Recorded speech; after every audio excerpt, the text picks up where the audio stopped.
ready to talk hockey. Streaming from the Oilers Live studio. Subscribe or follow today. All right, we got Sam Hargraves from Sheffield in. It's 2:30 a.m. in Sheffield, and we've got Mike Dirsa. What time is it up in Grand Prairie there, Mike? Well, it's 8:31 in the grandest prairie of them all. 8:31. The sad part is there was a certain Twitter user that knew we would be a touch late going live today. So there we are. We're a touch late, and we're going. But we're here. Hey, Sam, welcome. Oh, welcome. Nice to be on, mate. Nice to be on. Yeah, so things are going well for you? yeah. I've got one of them things in it. Yeah. No, I get that, and I suppose things are probably just as crazy in the UK as they are out here. But you're staying well, are you? Yeah. We just got to do his best and pull through. We're all in the same situation. Yeah. Well, you know what? I'm glad that you could make it. I know a lot of people love interacting with you on Twitter, and you're a good Oilers fan, and you know what? We need to have some good stuff happening right now. And Mr. Dirsa, your day today, how was it?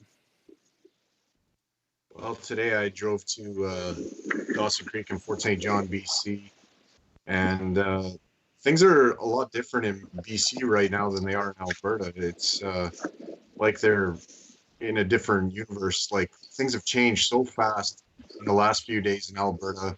Everything's tightened right up. They're not there yet in BC. So it was actually like going back to 2019, which was kind of refreshing. Yeah. Yeah, I could only imagine. So, guys, you know what? I mean, let's not focus too much on. I'm going to get a little bit of background noise here as I cover off some of the volumes and stuff. Anyway, let's chat a little bit. I mean, this is kind of obviously it's something we've never experienced in our lives, but the Sheffield Steelers were having a hell of a year. Right, Sam? They won the Challenge Cup. Is that right? Yeah, we won the. Not long after they cancelled the full season, we're officially cancelled. We're actually the only team to win a piece of silverware this year. Which must have not Cardiff Devils fans, because they were top at league, and Steelers are the only ones that have won something this year. So we get bragging rights over Cardiff. So Sam, that accent sounds a little bit like Regina accent. Oh, really? Yeah. No. I'm just kidding. Hey, you know what? I want to say. So you guys did get a little bit of silverware in Sheffield. That's awesome. Yeah. And you know, how are you? When did the playoffs start for you guys, or were they underway? They didn't even start at all, Mike. They didn't even start at all. We've not even finished this. Same as NHL. We've not even finished the season yet, and they just sort of just cancel. In fact, the Challenge Cup game was last game the Steelers played before everything were all cancelled for this year. Yeah, we were one of them things, isn't it? But we were doing really well with that. We really pulled through. I weren't expecting them to win that game, because it was a really good, close, hard-fought game. They came back. But yeah, that's really it. Was a brilliant game. But that's only a memory that. It's a great memory to end the season on for a Steelers fan. No kidding. And you know what? I mean, at least you had that. I want to, and Mike, I don't know what you know about the Challenge Cup, but I know that the Stanley Cup was originally a Challenge Cup. So explain the Challenge Cup model to us, if you can, Sam. How does that work? Yeah, what it is because you have in like an NHL, you only have like you have a league, you play league, and you play the playoffs. Well, over here we play a regular season, which goes to 56 games, I believe, and then we also play in another cup, which is the Challenge Cup, where we have where we like playing like a group, similar to like soccer in a way, like with Champions League. We have like a group stages where we play, and then we play like a quarter final, like two legs, and like semi final, and quarterfinals too. But then they play like semi final. Then we have like a final in like a neutral venue. Yeah, and it's just they're single games, are they? Well, some are home and away, but when you get to the latter stages, like a final, well, semi-final could be drawn either home building or away their building. But the Challenge Cup final was actually it's hard to believe actually, because we won the Challenge Cup. How it worked is in the final we were classed as the home team. But we played Cardiff Devils, and we played Cardiff Devil, and we were classed as the home team. But we played Cardiff Devils in their own building. So why they classed us as home team is because it sort of changes, because like each number of fans is awarded the same amount of tickets. So it's more like, and it's less. It was less Cardiff Devils as fans. So like equal tickets and everything, so we had like both sets of fans were in buildings. So, but we were classed as the home team. But we beat Cardiff in Cardiff's own building, which has been best team for the last 3-4 years over here, because they've had our number for the last 3. So tell me how much do you hate Cardiff right now? Like, do you hate Cardiff? Is it the Flames? Is that the Flames of the? What do they call it? The Elite League, or what's the league called? Elite Hockey League. We don't. I won't say I hate Cardiff.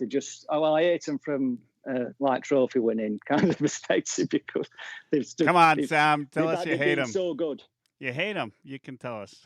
No, I do. Well, I do. I hate that. There you go. I used to hate Nottingham Panthers more. I'll tell you what I hate about Nottingham. I'll tell you what I hate about Nottingham Panthers, which are our Calgary Flames. All right. I'll tell you what I hate about them is it 2012, 2013. They won the league championship. They won the playoffs, and I believe they won the Challenge Cup. So they won 3 trophies. But then all their fans were all bragging about how they'd won Grand Slam, which is in fact 4 trophies. Well, I mean, and so they're nothing like the Flames, then, is what you're telling me. Well, they are actually in a sense, because that were their first league trophy for 56 years. First time they'd won league for 56 years, in which, which is like Calgary Flames won Stanley Cup once, didn't they? But I'm sure they bragged like shit about it. they try. They did. You're right. In fact, they did win it once. Yeah, at least it's more than Vancouver. That's true too. That is true too. We're all thankful for that. And they have won more cups in this century, or not in this century, but in the last 50 years than the Maple Leafs as well. So I guess they got something going for them there. Hey, Mike, I'm dominating here. What do you got? What do you got for Sam? You've never talked to Sam. When's the last? I know, mate. I've not said hi to you, mate. This is first time. How's she going over there across the pond? So going same as everywhere. but we're all managing. The British Bulldog spirits still keeping up. Just maybe for me and for everybody, Sam, tell us what like your day was like today. What you did. I went out to shop. Well, do you want me to sort of tell you what happened like yesterday? Like what happened sort of yesterday? Because I basically just went someplace just to get something, and then they didn't have it in, so I had to get all the way on like they have like Metro, don't they? Over, is it similar to Metro? It's like a mini rail, like that takes you through like round, the city. Yeah. Subway. Subway. Yeah, yeah. Well, we call it a tram over here. Well, I went to one place because they didn't have it in, something in, but then they said no, they hadn't got it in, so they had to check the stock. And they said, oh, they've got some in city centre. So I had to get all the way. So I went there, and then I had to get all the way on like Subway, and then to go all the way to city centre, which I wanted to avoid, which is like another 20 minutes. And then I managed to get something, and then I came all the way back to mine, which is like, but it's just there's just so many restrictions in here. We such a shortage of things. Like yesterday, I was at like supermarket over here. This is probably a better story. I was at the supermarket over i.e. grocery store, and just went in to just get like some like milk and shit. And I went in, and I'm not kidding. It were literally like going back to like night, like water, because they're like empty. Same as there. I mean, they're empty shelves and everything. And it really dawned on. And I went, and I was just looking around, wanted to get some milk, and they didn't have. And I asked him, I says, and there were no milk in, no milk or anything in. And I says, what the? Thinking that I'm just so not used to it. But then I went on aisle where they have all like, like where like dishes, like with dishes stuff, and to do washing up and stuff. Where like washing powder and shit, whatever you call it there. And it was just like it was such shortages of things. But then there were a woman that was just really angry, and then she was saying. She said, and then she's saying to one of people that work in there, one of staff, I've got a disabled son, and it's not fair. It's not fair on everybody, and everyone else is cleaning out shelves, buying up everything, and now I can't get anything for, and there's nothing left for me. And it really sort of dawned, one of those moments where they were really, it's like stuff got real sort of thing. And we just saw we live in like a consume, like on-demand consumerist, like world, materialistic world now, where you can't get, where everybody, where we can get stuff on, at his fingertips, like online and things like that. So, I'm curious, Sam, because we've got, obviously we've got our own panicking, things. but yeah, we've got a lot of people panicking and doing a lot of different stuff. You bring up something interesting. What I think, I can think of one guy here. We've got Mike Crosby, who everybody knows here, a fellow put out an offer to go and deliver groceries to those who needed it. And one of the things that I'm kind of curious about is what are the good stories that are happening? I mean, there's a lot of, let's just say it, there's a lot of shit. There's a lot of people that got a lot of anxiety, and they seem to be taking it out on others, whether it's at the supermarket or whatever. But tell me some of the good things that are happening out there. Like, there's a lot of people stepping up here as well, So what, any good news stories coming out of there? People helping people? Yeah, I mean, yeah, I mean, in some part, I mean, like with people, I think they put leave. The main thing is about we're wanting to protect like like vulnerable, like old people. And I mean, there's been a few that censorship. I mean, this isn't none of like personal experience and all that. But we've got, asking people what can they do for people, for whether they want a phone call to try and keep people company, and if people need food delivery and things like and those kind of things. That's mainly been what they've wanting to do. And people like just bringing people like groceries and stuff like that. I'm not actually seeing, to be honest. I mean, I know I like to be positive. You know me, you too, but I'm actually not seeing a lot. I'm not seeing a lot of that personally over it. Personally, for me, all I'm seeing is, sadly, is people. I mean, is sort of people like people buying stuff in panic. It's just things like that. But it definitely is happening where people are it definitely is happening in some communities. And I think there were one. I'll tell you one story, and what I saw on news today. There was like this restaurant. There's like this restaurant with this chef, and they've been cooking, and they're not sure what just to keep because customers are not coming in. Obviously, because people are not coming in and back and visiting due to all this. Well, they've been turning the chefs. The chef's been cooking food for for people, for groups, 12 other people, for like groups, 12 for other people, for the community, 12 people out.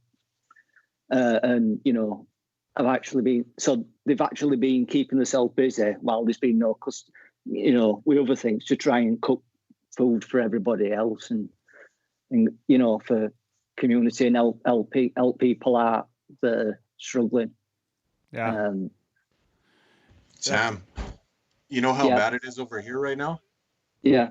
When I was driving to BC, like British Columbia, I saw 8 senior citizens driving the speed limit.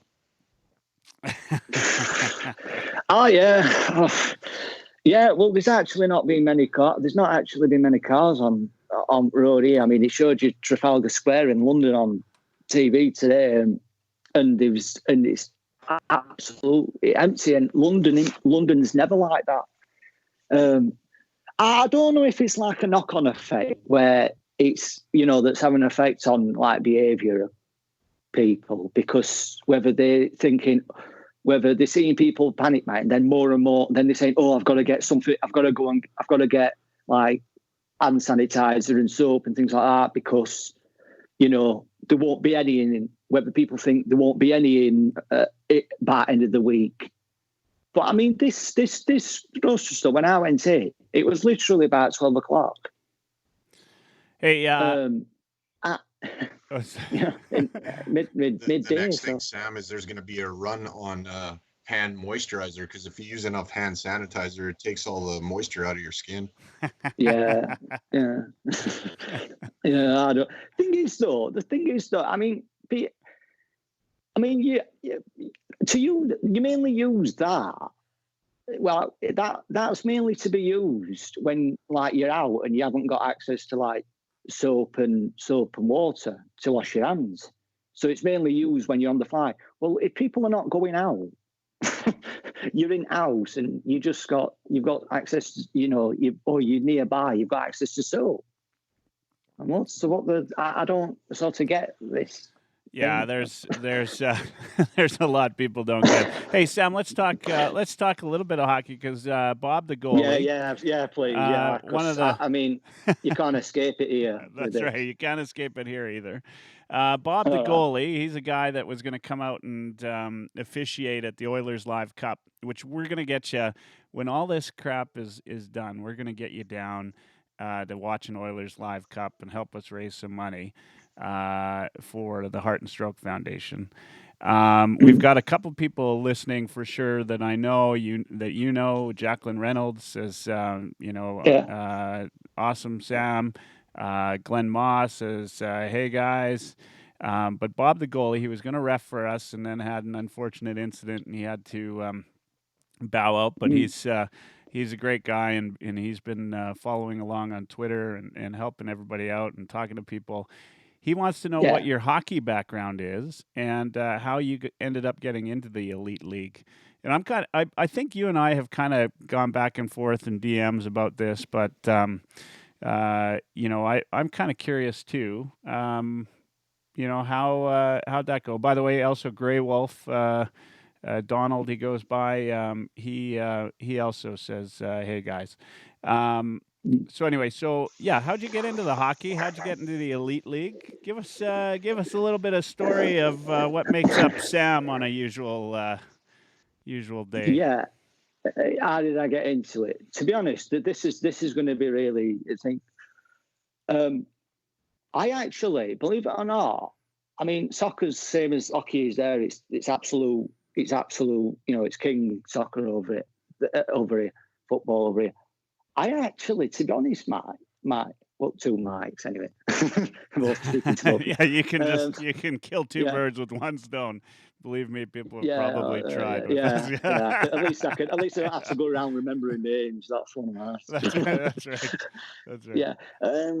I was a fan of hockey before I was a fan of soccer. We've always had hockey over here, as far in my lifetime anyway. I mean, Steelers were founded in 1991. They were founded after we just had the World Student Games. I told a similar story to Eric Friesen. Yep. We had the World Student Games in 1991. And then obviously that happened, and they built a 13,000 seat arena just near off in a net, and then Meadowhall we built a couple of years before that, which is our shopping centre. That used to be where all the steelworks used to be before they were all shut down in Sheffield. Yeah, because the nickname is Steel City. I know Pittsburgh's got similar. We are paired with Pittsburgh as one of its sister cities. I don't know, but we're very industrial. We're very industrial, very blue collar over here. We very like Edmonton. Things like that. We've got. I understand the. Believe me. I mean, being on for the last couple of years, I totally get exactly where people in Alberta are coming from with everything and all that. I don't know. There must be a similarity in like life stories, because we totally anyway. But we had the World Student Games here, but then that got founded out. That was then Steelers were founded somewhere. We actually had we had an ice rink called Silver Blades over in Sheffield. We call it Queen's Road Ice Rink. It was an ice rink at the time anyway. But the ice rink, when my dad used to manage that ice rink, my dad used to be assistant manager there, and that was where all the hockey academies used to be. Where in British ice hockey, where we all used to run hockey academies, where all like British players. There has been a few players that are playing in Elite League now that came out of there that I remember. So I used to spend a lot of time, doing, being around hockey players. Steelers used to practice and there. So I got to know all the players, the old players, the successful teams. I remember going when I've been a hockey fan probably about 3 or 4, because I remember my favourite players, someone called Tommy Plummer, who's like legend over there. He played with like Tony and I've mentioned Tony, first British born and trained player to be drafted by NHL, drafted by Edmonton Oilers, walked up, left NHL because we were homesick. I've mentioned that story before. Yeah. Phenomenal player. Could have really could have made NHL had he stayed, but he got homesick and decided to come back home. Ended up ripping our league apart. Ripping league apart. Played for Steve. Played in all successful Grand Slam winning teams over here. We've had some, believe it or not, it's a really good league, Mike. Well, I actually know that. League. I actually have. I've known a couple of people that have played out there. For Dublin, I believe, and then of course I know Biz Nasty actually went and played during the. During the lockout, right? Yeah. Paul Bissonnette, yeah. Yeah, Bissonnette. We've had him. Yeah. We've had a few. I mean, even Brian McGrattan's played for Nottingham Panthers. Right on. We had him over. And then, I mean, we've had you. Yeah, of course. I've and having met you and talked about Sheffield, and for those that are listening right now, there's a couple things that I think are important they should know. Is one of the things that I learned from you and Kim learned today, Mike, which is the Stanley Cup was born in Sheffield, made of Sheffield steel. And so there's a distant hockey connection right there as well. I'm curious, Sam. Now you watch Oilers games, right? Do you watch most of them? Yeah, I do. Yeah, I do. Okay, what are some of the things that you got to have some UK sayings, some English sayings that we don't have? I mean, we call it the twig and the puck. What do you guys like? Are there any distinctly English hockey phrases that you can think of? None that I can think of coming off my head. Well, I mean, like we have never called, for instance, Matthew Tkachuk a bloke. Right, like we have bloke, yeah. Yeah, there's so bloody many. I mean, I was on. Yeah, I was on a call. I was on a call with my friend, with Sarah Neal on Twitter today. We caught on that, and she didn't know what I mean when I said dressing gown. And I'm thinking, what did he call? Oh, me and Dirsa have had loads of back and forth where I've confused them to death, calling them British stuff, and they didn't know what I mean. Like I said, like before this, where I said I've been for audition with Eric. Now I've entered judges' houses. I was making an X Factor reference, which is a program over here, and I forgot that they didn't have it in Canada. There's definitely a few differences. There's loads, man. Jacqueline also asks, she's got two questions for you. She said, did Theo Fleury play in that league? And also, as a follow-up, what do the fans yell from the stands to get the team going? Do you have a Sheffield cheer? Yeah. I can answer both those. Theo Fleury played for Belfast Giants. Tom Sestito played for Vancouver, and Philly played for Steelers.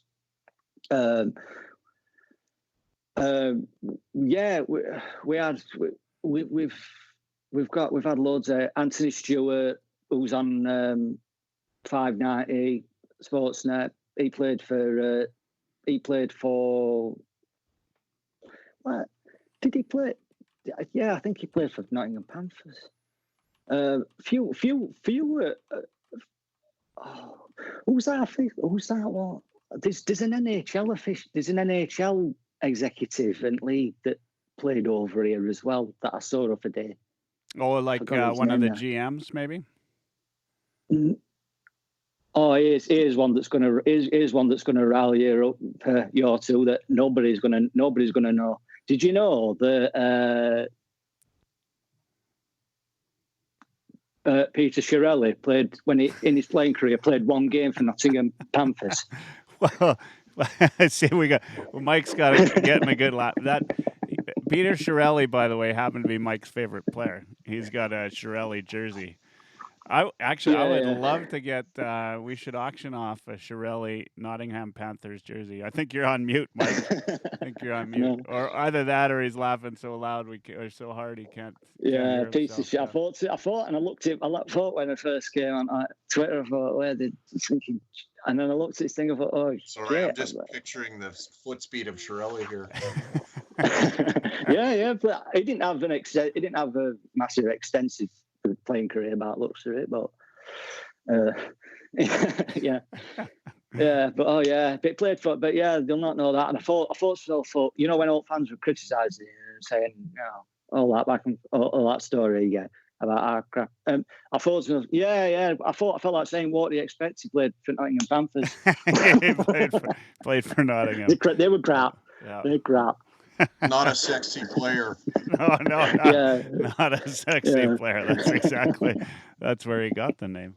How would you? I don't know if we'll get anybody, but what do you think about possibly taking some calls if some people can call in? I'm going to put the call in number if anyone on. wants to call it, definitely. So we've got the call in number on, and I would love to take a couple calls. Get calling into hotline, folks. Yeah. We've got so this is your chance to talk to Sam without having to pay the long distance fees, really. Yeah. Get me to talk to me for free. We are calling charges. Yeah, that's charges. Right. By the way, 50 pence an hour. By the way, I'm not. we pay our guests handsomely. I might add. Do you know them call? You know, like you've got a call number. Does that charge? It doesn't charge local number. It's a local number here in Alberta. Because there's no way I'd be able to call that. Yeah. Well, you know what? I don't. Sam, I'll tell you what. If you ever want to be on the show when we're doing a live stream, you just let me know. Send me a DM on Twitter. We'll get you on. And I've got a number of different ways to get people onto the show. So. Listen, mate. Anytime you want me, I ain't got bugger all else to do here. Anytime you want me on, I'll come on. Well, you know what? I don't know about you, Mike, but I needed this today. Like I need two days in of working from home and feel like the walls are closing in. Sam, you needed it. Mike, you probably did too. I think we're all. Yeah, I think. Do you know what I think? You know, you two. I don't care. We've got a big group on like with Oilers Twitter and that, but you two are the fact sort of. I always think of you two as like leaders on Twitter. You know, you do all Live Cup and your first ones to. We all need to really all get together and really someone like stand up and just show a bit of sort of leadership and try and get pull people through it and and things like that. And we all need to just support it, social, if they're clamping out like with social contact now, so it's not sort of meet where it's sort of there's no so it's pretty unprecedented. So we all need to just pull through and at least sort of keep talking and sort of have each other. Because people don't have real conversations. Sometimes that's problem with sort of Twitter and that, because people don't. People on the phones and that.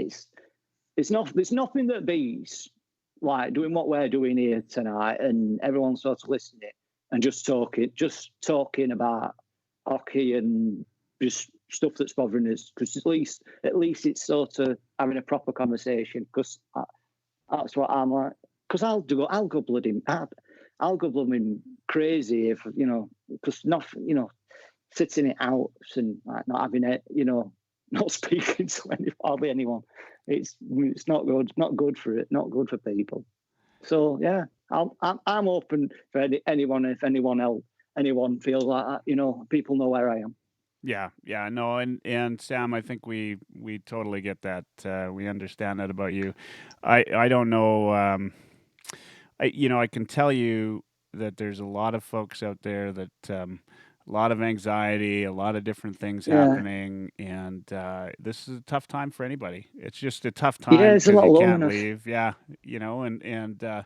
and so there's tons of people. If you're listening today, I think you could reach out to Sam, Mike, myself. Jacqueline's on Oh here yeah, yeah, listening in. There's so many great people that'll open up an ear yeah. and just talk to you. And then I know Mike and I, we were talking about this, the reason to do, a live stream, which we're going to do guaranteed Tuesdays and Thursdays. We're going to start at 9:30, so 3:30 out in Sheffield. But uh, Count me in. No, yeah, I'm not. I can't. I'm definitely always up for doing. Gives me something to look forward to. It's not something. I'll do it. I'll do it whenever you want, guys. oh, that'd be awesome. Anything like this. This is. I mean, like this. It's like awesome to me. To just might be like 4,000 miles away, but it's. Hey, I think that's like appropriate social distance. get a yeah, but get it's a social. pond Yeah, but it's between us, social right? distance. But at least people are talking. Yeah, that's At least it's so something. true. We need Absolutely. everybody. Like I need this personally, but I think Yeah, for everybody else, just a little bit of time to decompress from the heaviness of the situation. yeah. Which is just there's so many things that like I could talk to both of you about whether it's hockey and season and thoughts on. There's so many things. There's so many things that we could. So I'm pretty. You might have gathered by now that I'm a pretty talkative person, and I can talk about anything. So yeah, just that's what I need. Yeah, I need this. There's not for it, and that's what I mean. Anyone,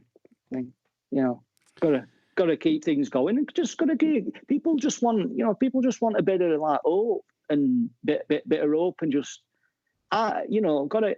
I mean, even I'm a pretty resilient person, given stuff that I've had in life, but. But sometimes it can really knock you off. The prospect. When I'm looking at news and I'm seeing people saying, "Oh, this could go on for another 18 months." This thinking, God, I don't know how this is going. This is going to be hard. It's like or a year or like social like this. It's like they're calling it like suppression to try and kill this thing. And I'm thinking, oh God. So I need this, and yeah, I mean you guys, and it's great what you two both do. I mean, there's like raising money and just doing this. I mean, it's something so small. I mean, it's something that's so involved with this, but it really does make a difference. So if us three can, keep people laughing and tell stories, that's what we should keep doing. And yeah, I'm definitely on. If anything, if it makes if things make a difference, if it makes a difference what us three are doing, then I'm up for it. Keep doing it. Yeah. Definitely, guys. Yeah, well, thanks for that offer, and we'll definitely we're gonna try to keep this just going. We're not gonna overdo it. It's not gonna be every night, but a if few it's nights a week. you don't need to do every night because don't want people to get bored with us. That's right. If they're not, I think they were bored about 20 minutes ago. That's the reason why I'm here.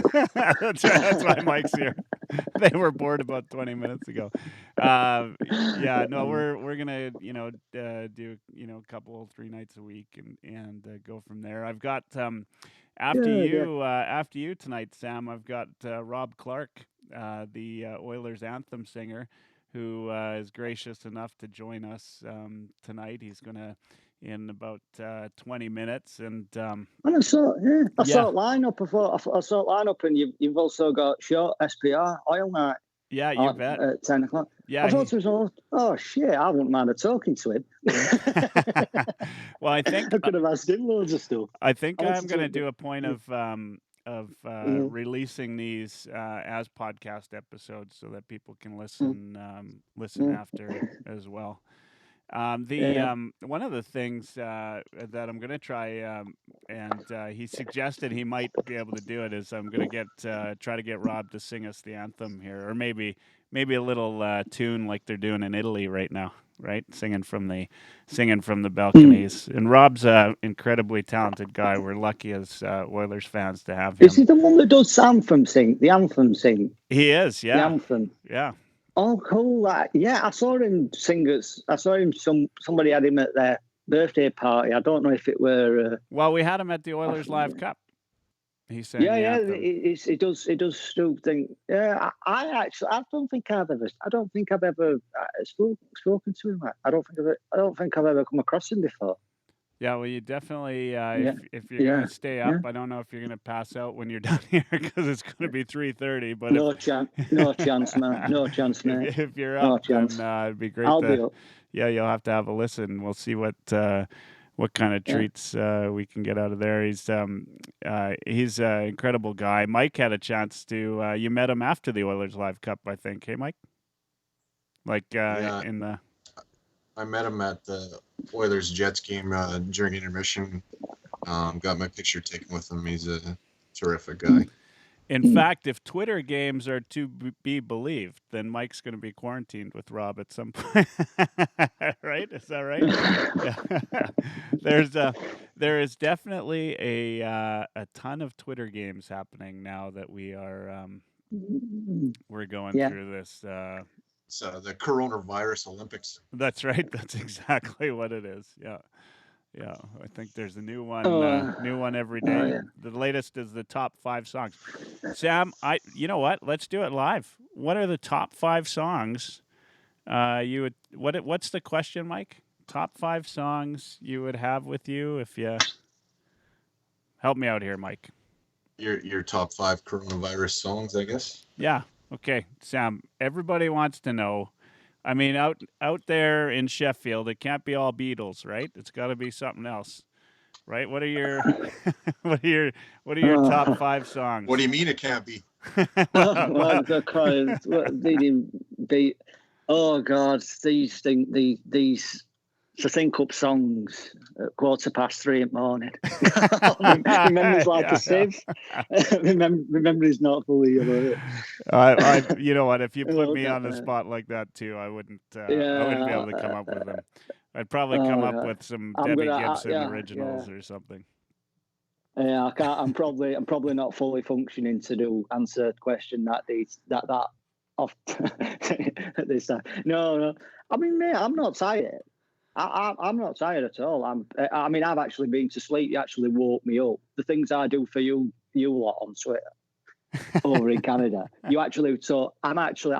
I'm not tired. I mean, I'm used to watching NHL games, so it doesn't make no difference to me. How are you? How are you able to? What do you watch right now? Are you able to watch old games right now? Do you have NHL subscription? I've got NHL TV. Nice. Do you know this is that you'll laugh at this, both of you. Well, what happened was I used to watch the NHL TV where like an NHL Game Center. You'll probably have something similar with is it Rogers Game Center there? Mm-hmm. Well, I did that, and then they're showing through, but then those games that were blacked out were on Premier Sports. And then what did I do? I think, oh God, I want to. Well, Steelers final were on Premier, so I thought, I'll just subscribe, and all that. So I signed up 6 month, 6 month bleeding contract. What did they do? Cancel bleeding NHL season. So now I've got a channel there. I can't got no bleeding hockey on. I'm a subscriber as well to NHL Center Ice or NHL Live. Yeah. I don't think we're getting a refund. Mike, do you know anything about that? They'll probably give us like a break on next year's. Have you heard anything? I haven't even looked into it. Sorry, I think the NHL Network stuff is they're still going to charge as of right now. All right, there you go. Our money is going to all the staffers. Do you know one Calgary. thing? Do you know one thing that I'm sort of taking issue here, guys? When I'm saying it is, do you know this? What owners are, and I think what owners are Winnipeg Jets and Jets and Flames owners are there. You know, not paying staff, not paying staff and refusing to pay staff. I know players are doing something like crowdfunding. So there is only one team now that's not come out and agreed to pay the staff, and it's the Boston Bruins. So everybody's come around now. Is it so? Owners have sort of U-turned on like owners at Flames and thingies. Yeah. And some of them did it, to be honest, out of public pressure. And they're going to have. Yeah, you have to do. You know, it's just such bad public. It's such a pointless argument to pick with your fans. That. And to be fair, I think that they all hate Mark Cuban right now, because it was really Mark Cuban that sort of led the charge on this. Let's pay our staff fairly, and love or hate Mark Cuban, the guy has come out and helped out a lot of people in this time. So, but I think like in Calgary, they finally succumbed to the pressure before the Jets did, and I think Montreal's come around, and Boston is, as far as I know, the only holdout on that. And I think it started actually with Kevin Love, like the player for the Cleveland Cavaliers. Could have been that going out of his pocket to donate $100,000 to their staff there. I think that started the whole ball rolling. Yeah, they're going to have to do. Don't have to do. Well, I mean, they don't know what's going to happen anyway. Like Steelers season ticket holders and things like that, and they're getting a lot of things. But I mean, not bothered about with arena sort of stuff, but with arena, I don't know what's happening with arena stuff. God knows. But like with my job, I mean, you know, I don't work, you don't get paid. Yeah, it's not. It's. You know, and hockey season. I mean, it was more or less ending. It more or less coming to a close, hockey season. So it's not too much, you think. But like with soccer, I mean, you know, it's the vendors, it's the pubs over here, it's, you know, catering, and all. It's the local surrounding sectors around these sports that are going to really, really tank as a result of this. It's people that are associated with it, you know, the sandwich shops outside grounds and that. It's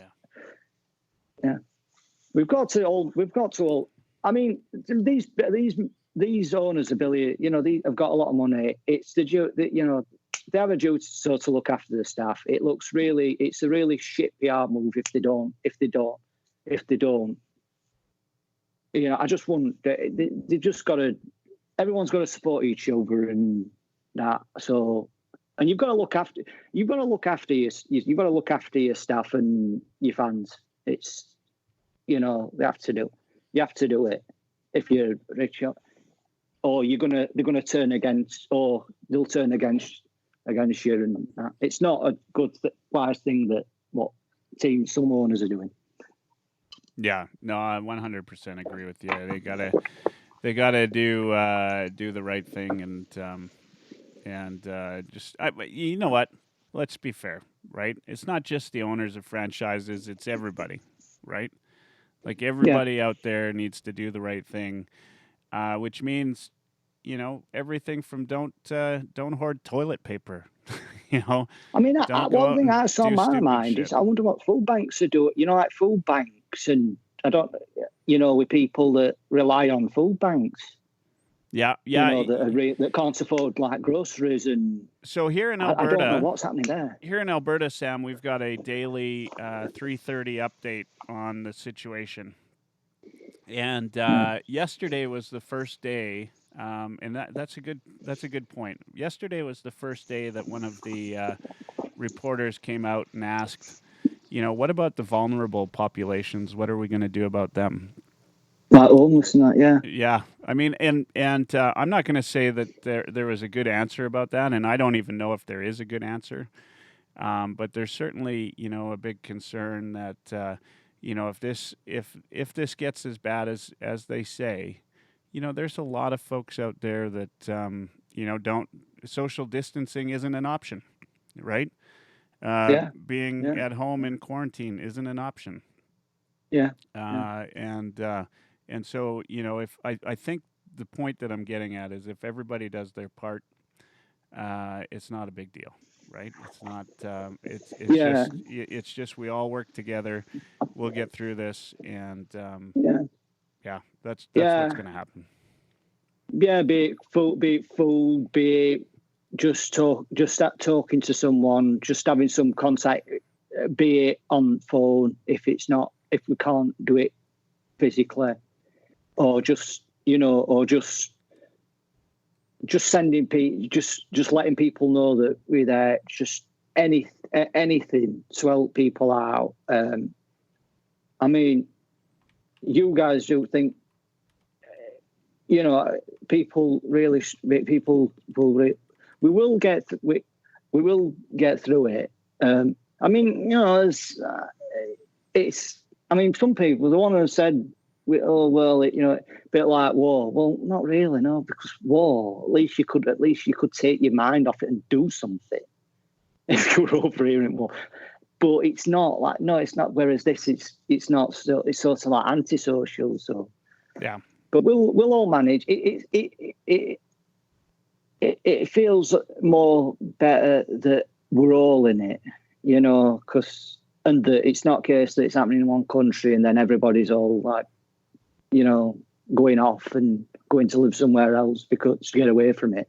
There's no, we're here. Like, this is where we are, so we've got to pull through. Yeah, 100%. Yeah. Hey, we've got you for a couple more minutes. Mike, okay. You got anything else you want to ask Sam about? Probably just a hockey question. Get off the heavy part of. Yeah, mate. Yeah, no. Yeah. Hey, what is your favorite hockey memory, Sam? Hockey memory. I've got that. Several. Probably. I think it was 2009. We beat Sheffield.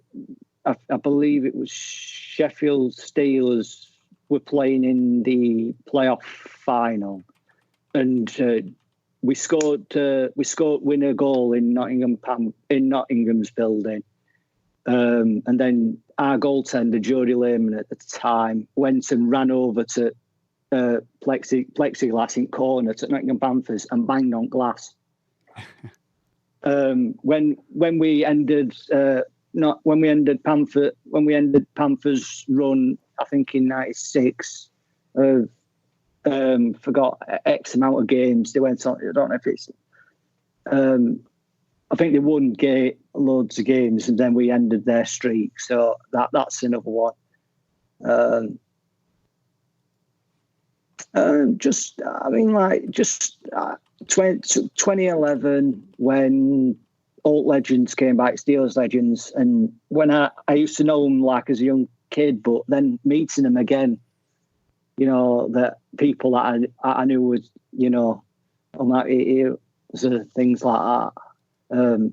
Like Dennis Vial Dennis Vial, Ottawa's all-time leading penalty taker before Neil overtook him. He played for Steelers in our 2001 Grand Slam team, Dennis Vial. But yeah, he played off. But yeah, just like I've got a lot. There's lots. I mean, one of my favourite things always stands out with Oilers is, you know, that building in Rexall, that game I watched again when that goal got disallowed in Rexall, and fans went fucking mental. You know, and they were all chanting, bullshit, bullshit, bullshit. And then one of them, game came on, and then someone threw a pizza box on ice, and I thought, bloody hell! Oh God, it's very good.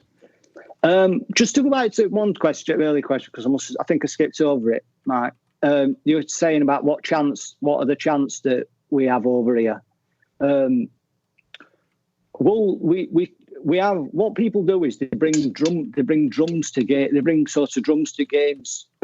Sometimes it does go a bit flat in Rogers. I don't know if that's due to the size of the building and it's further away, like an arena is, so they can't hear it. I don't know if it is actually quiet, or whether it's not. Do you know there's another? I could probably go further into this actually, because someone mentioned something to me about like Rod. You're not allowed to make too much noise in Rogers or something, or before ushers come and tell you to be quiet. Well, I don't know. Yeah, I don't know if that's true, but it was a bit of a library there, depending on the game. Like that. Yeah. Which were better? Which did you two prefer? Rexall versus Rogers discussion we could probably go into some type of. How did they compare those two arenas? Having you two have obviously been in both of them multiple times as fans. Yeah, Mike, you want to go first? Sure. I don't know. The Rexall Place, there's a lot of concrete, and I think the sound carries in there better. Yeah. And it's not as spread out. Like, there isn't huge concourses. It was a, more compact building. So I think acoustically it held the sound. I've went to an Oil Kings game before and sat in the skybox and was actually surprised at how much louder it was there than in regular seats at some Oiler games. The sound just disperses, but when you're kind of in the middle of Rogers, it can get quite loud. I think fans in Edmonton have always been fairly educated, and a Tuesday night game against let's say Minnesota Wild, it's always been mundane, whether it's Rexall or Rogers. But a Saturday night game against Calgary and somebody scores a goal or there's a fight, it doesn't matter which building you're in, it's vocal. I've never been to a playoff game in Rogers Place yet, so I can't really speak to what that's like, but I've definitely been to playoff games in Rexall before. In the 80s, it was quieter because they knew they were going to win. And the fans didn't really need to play that much of a role. But in the 90s, teams with Doug Wade, Bill Guerin, Ryan Smith,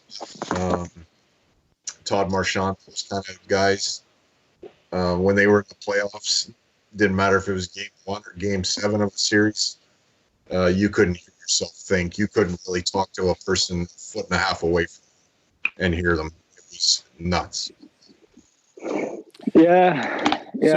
So Sam, I've got Rob waiting on the line, and so I want to say thanks so much for joining us. It's 2:30, obviously now 3:30, I guess, in Sheffield.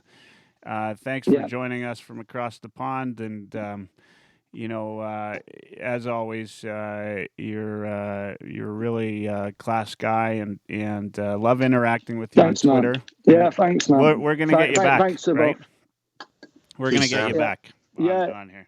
All right, man. All right, cheers. Bye. Yeah. Thanks, everyone. Cheers to you. Okay. Have a great night. All right. And have a great night. Yeah. Folks, we will have. We're gonna have Robert Clark join us here in about 2 seconds. Just let me set this up. Happy to have Rob join us, and just let me get Rob in here.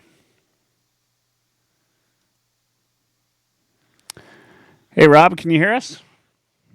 Yeah, I can hear you for sure. Awesome. All right. Well, thanks for joining. My pleasure. Yeah. Kidding?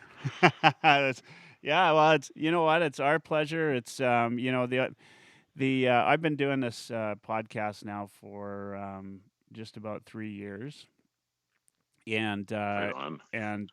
I'm sure at least my family subscribes and listens once in a while. Well, that's good. They love you. One of the they well, most of the time.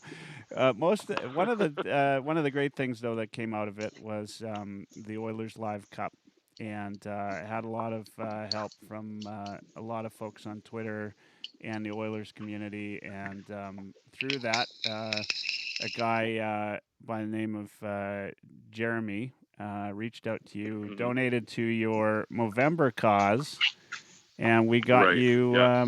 we got you to sing the anthem at the Oilerslive Cup. Yeah. No, that was awesome, and I was so grateful.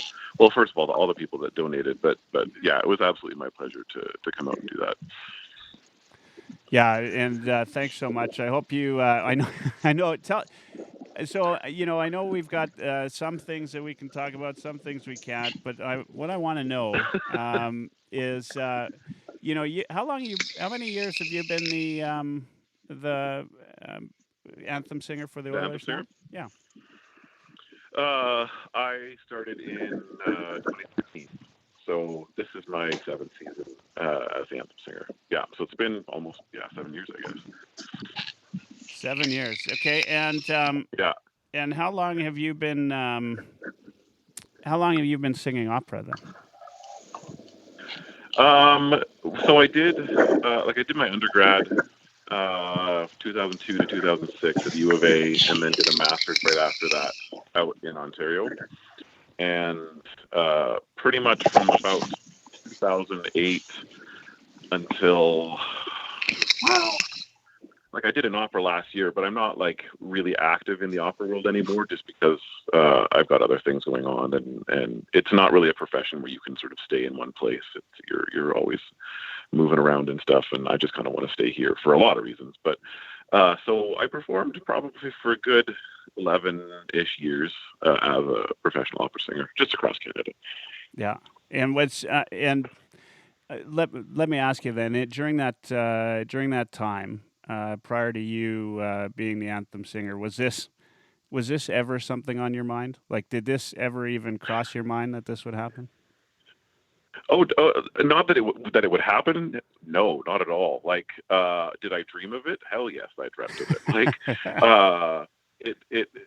I had sung, when I was doing my undergrad at the U of A, I had sung at a whole bunch of different sporting events and convocation and all that stuff, just the anthem again, and loved it. I loved being able to do it. And I remember thinking, man, it would be so cool to sing in an Oilers game, but I threw that thought right out the window, because I'm like, that's never going to happen. They'll never want me to sing at these things. And I mean, obviously at the time too, they had Paul Lorio, who was just he was fantastic. That was the guy, right? But yeah, no, never in a million years that I think I'd ever have this gig, and I say it all the time. It's the best gig in the world. Yeah. Yeah, I said prior to you getting on, and I'm not saying it just because you're a guest tonight, but we're lucky to have you. I think I really truly believe that. While we were all hoping for a playoff run this year, and who knows, we maybe who knows, I know. Who knows, maybe it'll happen, but I guess the last playoffs, you and I kind of talked about this on DM. That was fantastic. Some of what you were able to do, notably showing up in the stands. Tell us a little bit about that. Whose idea was that? First off, was that yours? It was not totally mine. It was they had called me, and like when we found out that we were in the playoffs, obviously they started planning and organizing things, and so they called me in, and we sort of sat down and chatted a bit about it. And this was sort of the main idea that was being tossed around. They were like, we'd like to do. Like, here's what we're going to do. We're going to have, I didn't know if I knew that it was Brett Kissel singing the American anthem at that time. I don't know if they had told me that yet, but they said, we're going to have somebody singing the American anthem from the ice. And what we were thinking is having you go into the crowd and just, and sing as if you're one of the Oilers fans, sort of thing. And it was just kind of this, just talking about it. And then I think either somebody said, or they just thought of this already, but it sounded like what if you held up the mic after you sung like the first stanza of O Canada? And there was like no question in my mind that that's what we needed to do. Like it was a massive tribute to obviously to Paul Lorio. And I think the fans had been wanting that for a long time. Especially since like he stopped in 2013 stopped in 2011 and he passed in 2013. Yeah. And, I remember a lot of people online were saying, are you going to do anything, that it's like a tribute to Paul Lorio? Are they going to have like a recording of him or something, right? But I think that this was sort of the perfect medium to have me hold the mic up, full on tribute to Lorio, and then, just kind of, and singing from the crowd, which was my thing. And so it's sort of joining the two. And man, that experience, I could talk about it for hours. Like, it was incredible to be able to do something like that. The energy in the room was palpable. Like, you could just feel the excitement. It was just crazy.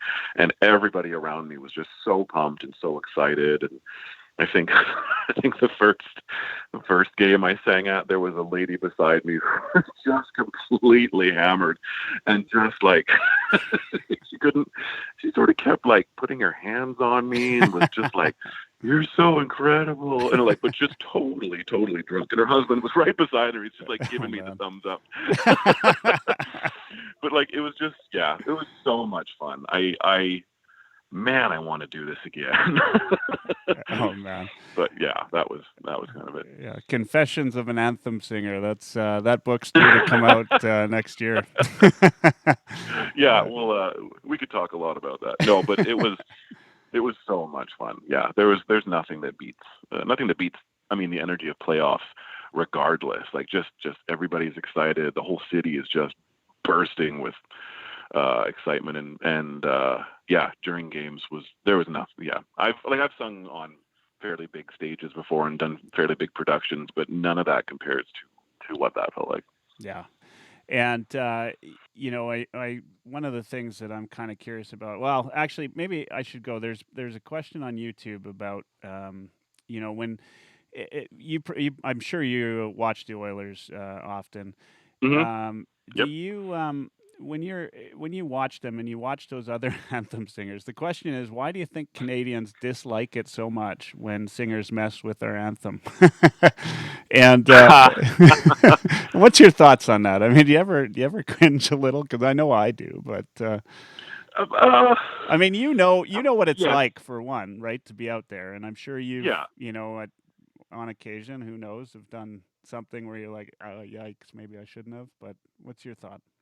Well, I mean, I don't want to like judge other people's anthem singing. Let's just say that. But I mean, are there sort of better ways to do it? Yeah, I think so. I'll tell you, like, here's my approach to singing the anthems. I had this approach from day one. I know that I'm not going there because people want to see me.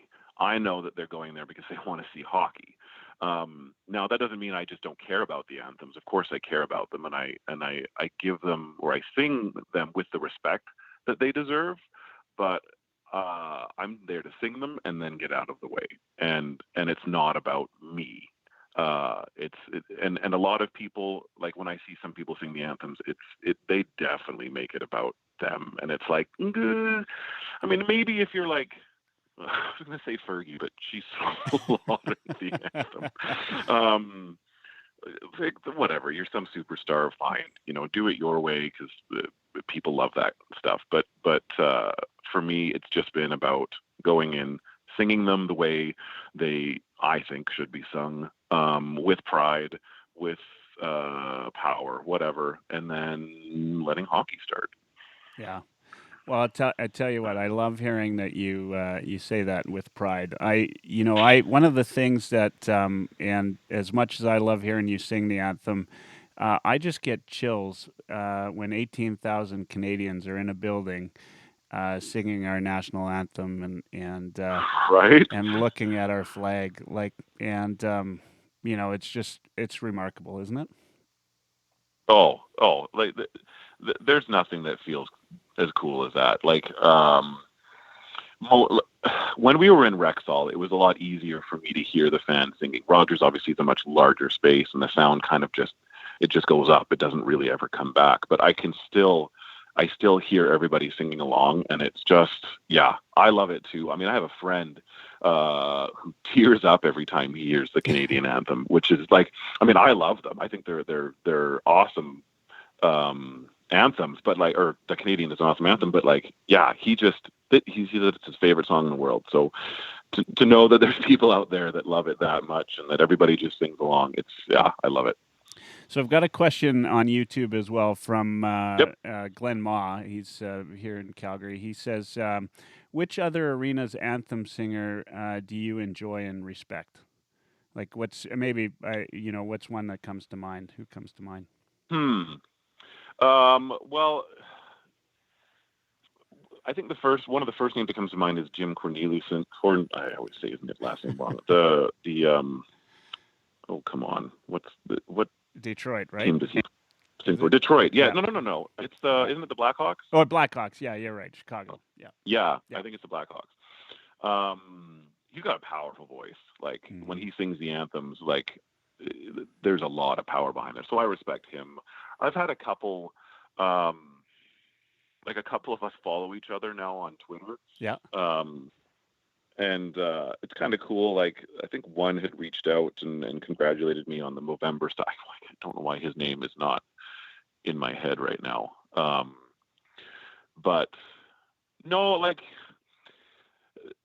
yeah, Jim would come to mind. This other guy, I don't really get a chance to really listen to the other anthem singers. Like, sit down and like really listen to them. Yeah. Like I watch games and everything, but generally I'm out doing something for that game. Rarely am I ever at home watching it because I'm so involved with the Oilers and stuff. And they do like Molson Game Day Live events that I'm at every once in a while too. Yeah. So, but I have heard a few that let's just say I haven't enjoyed. So you've heard me sing. No. Yeah. No, it's whatever. It is what it is. Like I say, it's part of the hockey game experience. People can sing it however they want, but just don't make it a massive show about yourself. That's all. Yeah, fair enough. So I watched. I haven't watched. I think it was America's Got Talent. I haven't. I've watched one season of that my whole life, and it was the one where that young blonde girl. She's like 6 or 7 or 8 or something like that, and she sings opera, and she wins the whole thing. Oh, okay. Yeah, I think I know what you're talking about. Yeah, I mean, is that a young Rob Clark there? Is that what you were like, or when did you start? When did you start into the opera? And is it something your parents got you into, or did you get into it on your own? No, opera was never played in our house, and I didn't really start actually singing and taking actual voice lessons until the first year of my undergraduate degree. I sang in like high school choirs and stuff, and had done like a few very local musical productions, but nothing noteworthy at all. But I had always had this affinity towards classical music.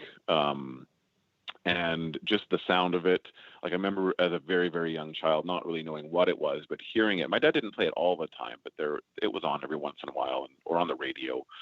And I don't know, I just loved it. I loved how it sounded. I loved how it felt. And so I've always had that kind of affinity, and played in band when I was in grade 6 up until grade 12. So I've always enjoyed it. But it wasn't until like I said, my first year of my undergrad where I took voice lessons for the first time. And my teacher. Oh, I lost you. Uh-oh.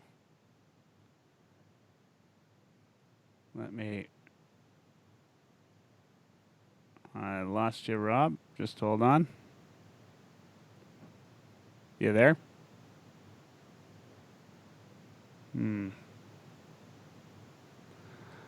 All right. Looks like I lost Rob. Hold on. Mike, do you want to carry on with Rob while I'm going to put you into the screen and. Rob, are you there? Rob?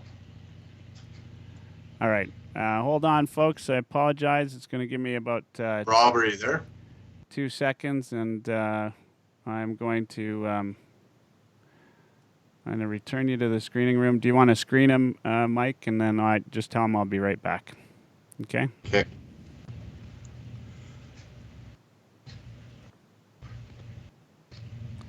So sorry, folks. A little bit of a technical difficulty. It looks like for some reason I lost the call here.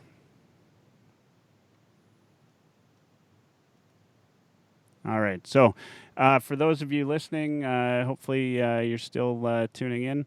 Let's see what you're going to hear me dial in, and hopefully we get Rob back. I know he's Thank he's you for waiting. calling Collins to enter your 6. Welcome, host. You are now in the host room and can manage your callers from the call-in studio web interface. Show recording is on dual channel. Hey, Rob, can you hear me? Oh, I can hear you now. Yeah. Yeah.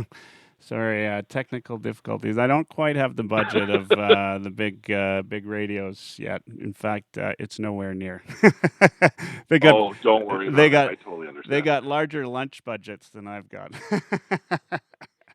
Yeah, no, that's good. And I don't even in the mess of trying to figure out how I lost you. I totally forgot what we were talking about. Oh, I remember. I was asking you how you got into the opera singing, and you had just finished. The last that I heard before we got cut was that you were in band, in grade 6 band, I believe. Did I lose you again? Oh wow! All right. Sorry, folks. I'm not sure what's going on here. Let me just. That they played. Oh. I got you now. Hello? Okay, I got you. Okay. I'm not quite sure what's happening, but we'll try this one last time here. Sure. Yeah. All right. We did what? By the way, before you got on, we did about an hour and 15 minutes problem free. Really? Yeah, Uh-oh. yeah. So I don't know. Bad sign. Who knows? Of course, with everything going on, there's a lot going on the with the bandwidth and everything else, the phone lines, right? Just troubles all day. So yeah, no kidding. I'm not too surprised, but yeah, let's maybe move on to something else. We got you for about another 10 minutes, and there's I could think of probably 1,000 different questions to ask you. One of the things that I'm kind of curious about, because now you've been doing it for what did we say, 7 years or almost 7 years? Yeah, almost 7 years.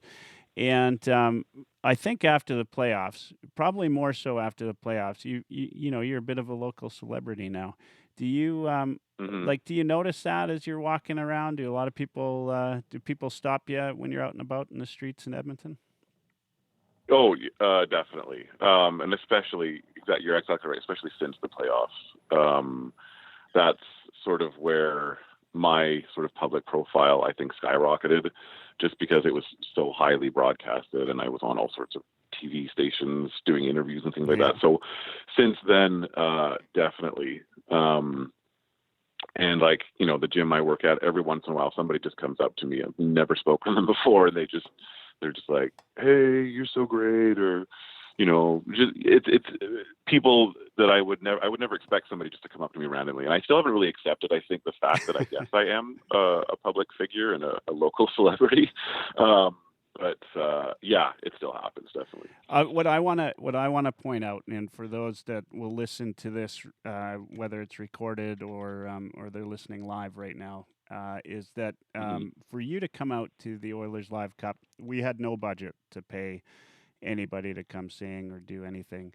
Right. You did it on a donation to your Movember cause. And to me, that that speaks volumes. Obviously, you used your local celebrity to help with Movember, which I think is also great. And then for you to do that and come join us, we've got a great committee. I would love to say that I did any work on that charity hockey game.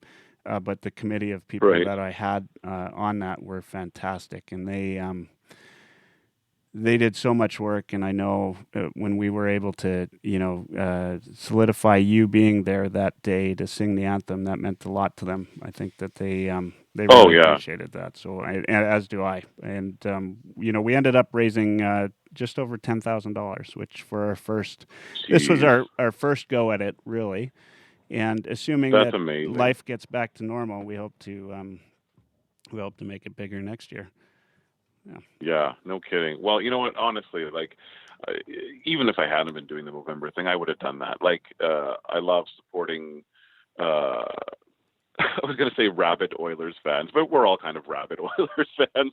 I love supporting people that just love the Oilers, and being in this position and being able to do what I do. And especially for that whole Movember campaign, for me, it was kind of a no-brainer. So, absolutely, it was my pleasure to do that.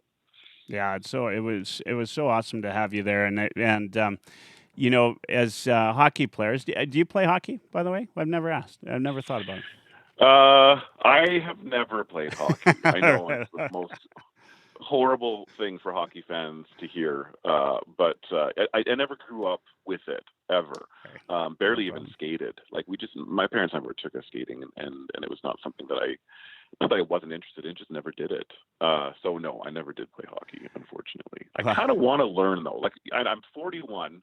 It's probably going to be like the hardest thing in the world to learn, but I would love to join just some like low profile league where nobody really knows how to skate, because that would be me. Well, we might have to get you to play in the game next year. We've had a couple people almost every game that we've done that have never skated before and came out, and and so it'd be fun to have you out there. But where I was going with that is, as a hockey player, as somebody who's played hockey my whole life, I've done games where the anthem's been sung. But if you haven't, it's something, because you dream about the NHL, right? If you've played hockey, and you dream about that experience, and so that's just one sort of step closer to that. And it's. I could tell, everybody that was there, it was pretty special for them to have you there, and just have that anthem. What would you say? It doesn't have to be the anthem. Would you be comfortable with singing something for the people listening today?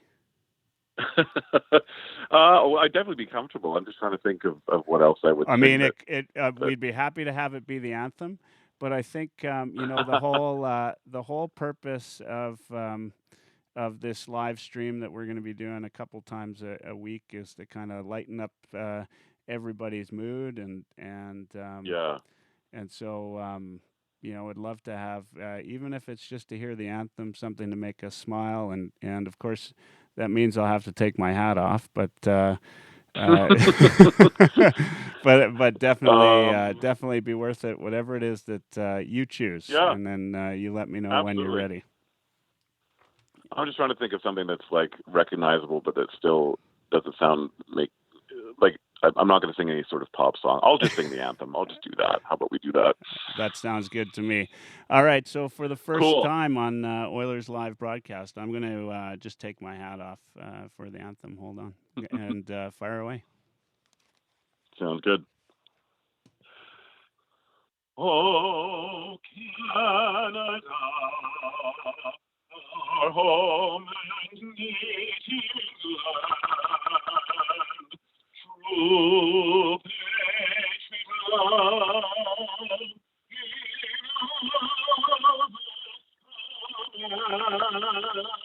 with glowing hearts we see thee rise, the true North strong and free.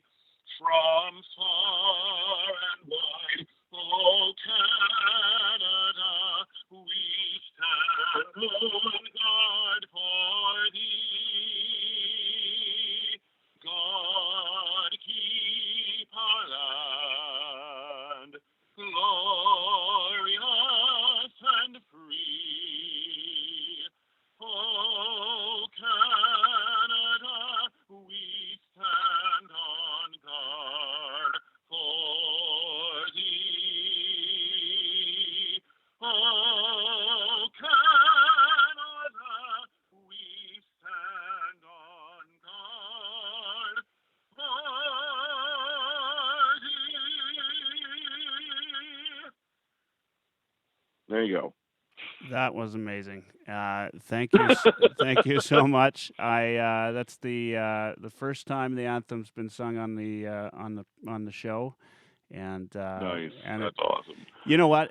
I will say, even though we're not at hockey, it brought hockey back, and I think we need all the smiles we can get right now. Agreed. Yeah, Absolutely agreed. 100%.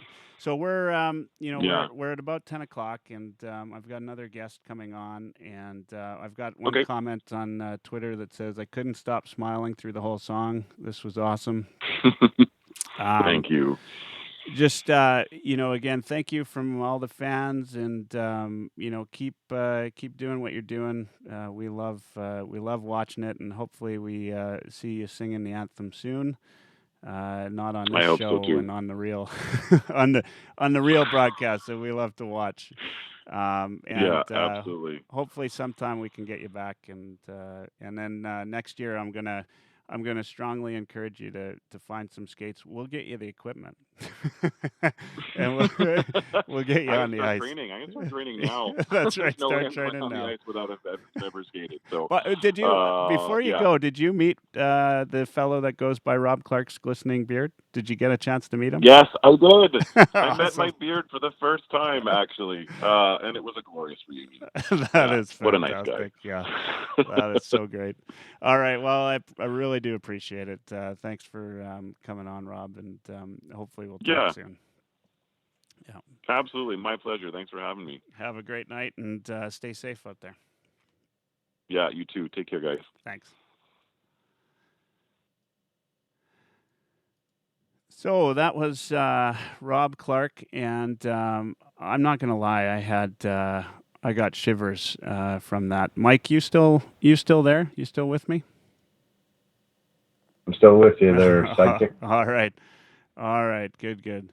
I don't have you. I don't have your video anymore. Let's see if we can get you back on the video. And make sure you put it on mute, by the way, when you get on mute, when you get on the video. Anyway, did you get a chance to hear the song? Oh, I lost you. Yes, I did. Yeah. No, you got me. I'm here. All right. Shivers. Right? Like no, it's pretty wild. Yeah. And you know what? I mean, listening to him sing the song is, it's we know hockey, right? Like we know hockey's coming on when you hear that, right? Is there anything better? I mean, I don't. I have you on, but I don't have video. You got video going? Yes, I do. I think because you're trying to call me here on the other Skype, it's maybe causing a problem. Okay, let me see if I can. Or no. Oh, I tried calling you on the wrong one. Here, no, I don't think so. It just I got to answer or one and answer the other. You realize this is live, right? So everybody's listening to us, and Yeah, we are live. We're hot. Yeah. Sam, by the way, tuned in on YouTube. He's watching on YouTube right now, and he says, "Thanks for listening to everybody." And then, he also said, "This is awesome. He needed this." So really good. I needed this. This was really awesome. So I can try to add you again here. Sure. Again? Okay, let's try this again. We're calling Mike Dirsa. Right. Okay. You got me now? Got me now? Yeah. Perfect. All right. Put yourself on mute on the Skype. Mute on Skype, Mike. We're killing everybody here. We're killing everyone. Okay, hold on. I'm gonna mute you on. There we go. I I just got your text. Now you got to unmute on Skype because I put you back on. You got me now? I got you now. Perfect. All right. Beautiful live television. Yeah, beauties of live television. So I've only got you back for a couple minutes because we're gonna have. I'm gonna get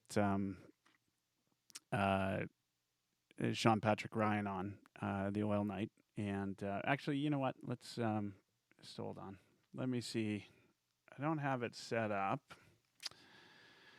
but I am going to try to do something and get you get all three of you on here. So hold on.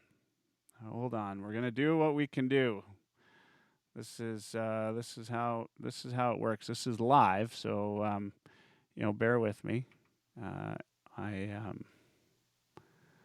think that all right. You know what I'm going to do?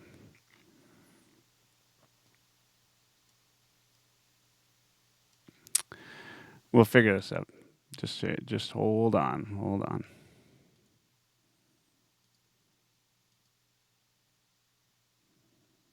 Okay. So everybody, thanks for joining in. It's been a lot of fun so far tonight. Having Sam on was great, and then we're gonna get of course Sean on, but also having Robert Clark on, hearing the anthem, all of that fun stuff. That's fantastic. I mean, it's just so cool to see and have all of these folks on that are around. Anyway, so Sean's waiting for me to get him involved.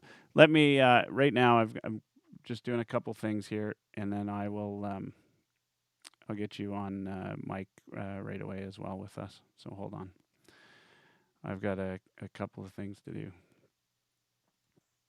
1 second. Sorry, folks. For those of you, this is it's a live show, and so there's going to be all sorts of different things here happening. So I'm just going to try to get Sean on, and we'll go from there.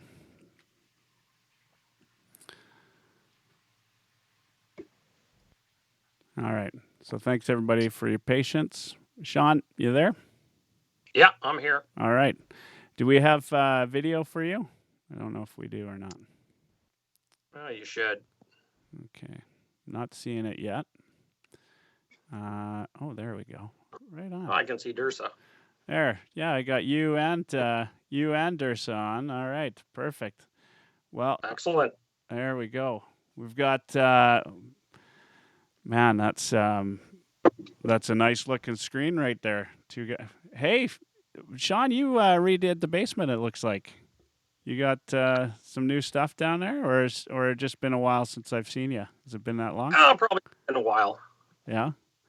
Tell us a little bit about what you got there in the background. What do you got in your man cave there? Just lots of pictures, a few jerseys, McDavid, Draisaitl, and well, can you see it? Yeah, we can see anything signed? Just the Bouchard jersey, though, which doesn't have an official number yet. or his name on there, but I assume that's going to be a 2. Yeah, I would think so. And for those that are staying to tune in, now it's 10 o'clock out here. It's midnight out there. Sean's calling in from London, Ontario. So we've had Sheffield, London, and then Edmonton on today, and even as far as Grand Prairie on the show. So we've had people from everywhere. Sean actually did an interview with Evan Bouchard when he was in London, and you did that on behalf of the Cult of Hockey, did you not? Sure did. Yeah. Got to interview. Did you get a chance to interview him after that, like a couple times after that too, or just the one time? Yeah, it's funny. He was at No Frills there one time. Him and Boakfist, they were doing all the different nights. Were going around the stores, and they were signing autographs. That's where we got the jersey signed. I took my son, and we got to chat there a little bit about everything. He was just talking about how he was looking forward to playing with Nurse at the time. I think they're a pretty good combo for the future. I think realistically, if you look at pairings, but yeah, he's a pretty cool guy. He's pretty laid back, and it's funny. I can see on here, but I can't see you, so I'm talking to you, but I'm looking at Dirsa. It's funny. Yeah, sorry about kind that. of throw him off a bit. I'm just cloaking right now. Oh, okay. Cool. No, I can't when I'm broadcasting. Unfortunately, I can't do the video on both the Skype and the broadcast. And so if you're talking to me on Skype, I can see you. In order to see me, you'll have to tune in on the Periscope or on the YouTube. We've actually had a number of listeners tonight on just about every platform, which is really cool. And it's been kind of neat. I don't know. Were you able to tune in the last sort of 10 minutes of Robert Clark there? Yes, I was kind of standing like this and holding my heart as he was singing, and then it got cut off there. Yeah. Yeah. Man, it just is it like how much do you miss hockey right now? I miss it a lot. I miss it an awful lot. I was just talking to Marcus Boudelier, who's a friend of ours, I think friend of the show, and I was going to help him out and do some covering of the nights, the OHL for the OHL Network. That's kind of what he's running right now. So I was looking to cover the nights for the playoffs, getting all excited about that, and then kind of planning a trip out to Edmonton for the playoffs as well. And now that's kind of in the back burner, I guess, to be determined. Yeah. I mean, has there been anything, any talk in the CHL that you know of about what their plans are? No, not at all, really. I mean, I think the first thing is now that Alberta's done it as well, I think the first thing is get the kids back in school. Mm-hmm. Get the kids back in school, and then they can kind of go from there and determine what they're going to do with sports leagues and things after that. But that's kind of the ultimate thing right now. Yeah. And, you and I talked just briefly before you come on. I know, when hockey's in full swing, I think we interact a fair bit on Twitter and elsewhere, and sometimes I get you on the show. What, because, a big thing for you and for those that don't know Sean, Sean's really big into the prospects, and the reason I get him on all the time, and he's the reason I get Sean on all the time is because he has a really good eye for these guys that are coming up in the league, and so you, of course, you live in London, a storied franchise in the OHL and the CHL. Some amazing players have come out of there. What do you think this, what are the players that you think this affects the most right now that, they're taking this last month and a half off? I mean, we don't even know what's going to happen with the draft, but if the draft were to happen today, were there any guys trending upwards that, are kind of hurt by this that might not trend up as high anymore? That come to mind, I guess? I think so. I mean, it's, a big part of the evaluation process is what players do in the playoffs in their draft year. And then some of them are fortunate enough to go on to the Memorial Cup. So that is a big part of the analysis. And unfortunately, a lot of teams, the NHL teams aren't going to be able to see that anymore, right? And every year there's always a few guys that seem to be late bloomers, like Liam Foudy, for example, is one guy that comes to mind there in his draft year. He didn't do anything the first half of the season, but he had a great second half and he was great in the playoffs. And then he ultimately ended up going in the first round of the draft there a few years ago. If he didn't have that final stretch there, he probably doesn't go where he goes, right? So for the kids, I think for the most part, like most of them are still in school, university or whatever, right? So I don't think it has that much of an impact. They can just kind of focus on their studies and, graduating or whatever they're doing. I think this kind of hits the pros a little bit more because it hits them in the wallets, right? Where these kids are playing for free anyways. It's not a big deal. They just can focus on school. Yeah, fair enough. And for those kids that were out with billets and that, have they just been sent home? Is that what's happened? Yeah, apparently that's the case. Yeah. Okay. Yeah. I'm trying to. I really want the show to be really lighthearted, but this is topical anyway. Have there been any cases in the CHL that you're aware of? I've not followed the CHL that closely since all this has come up, but any cases of COVID-19 with players or with staff or anything? Not that I've heard of, and I don't even know if they want to release that, to be honest.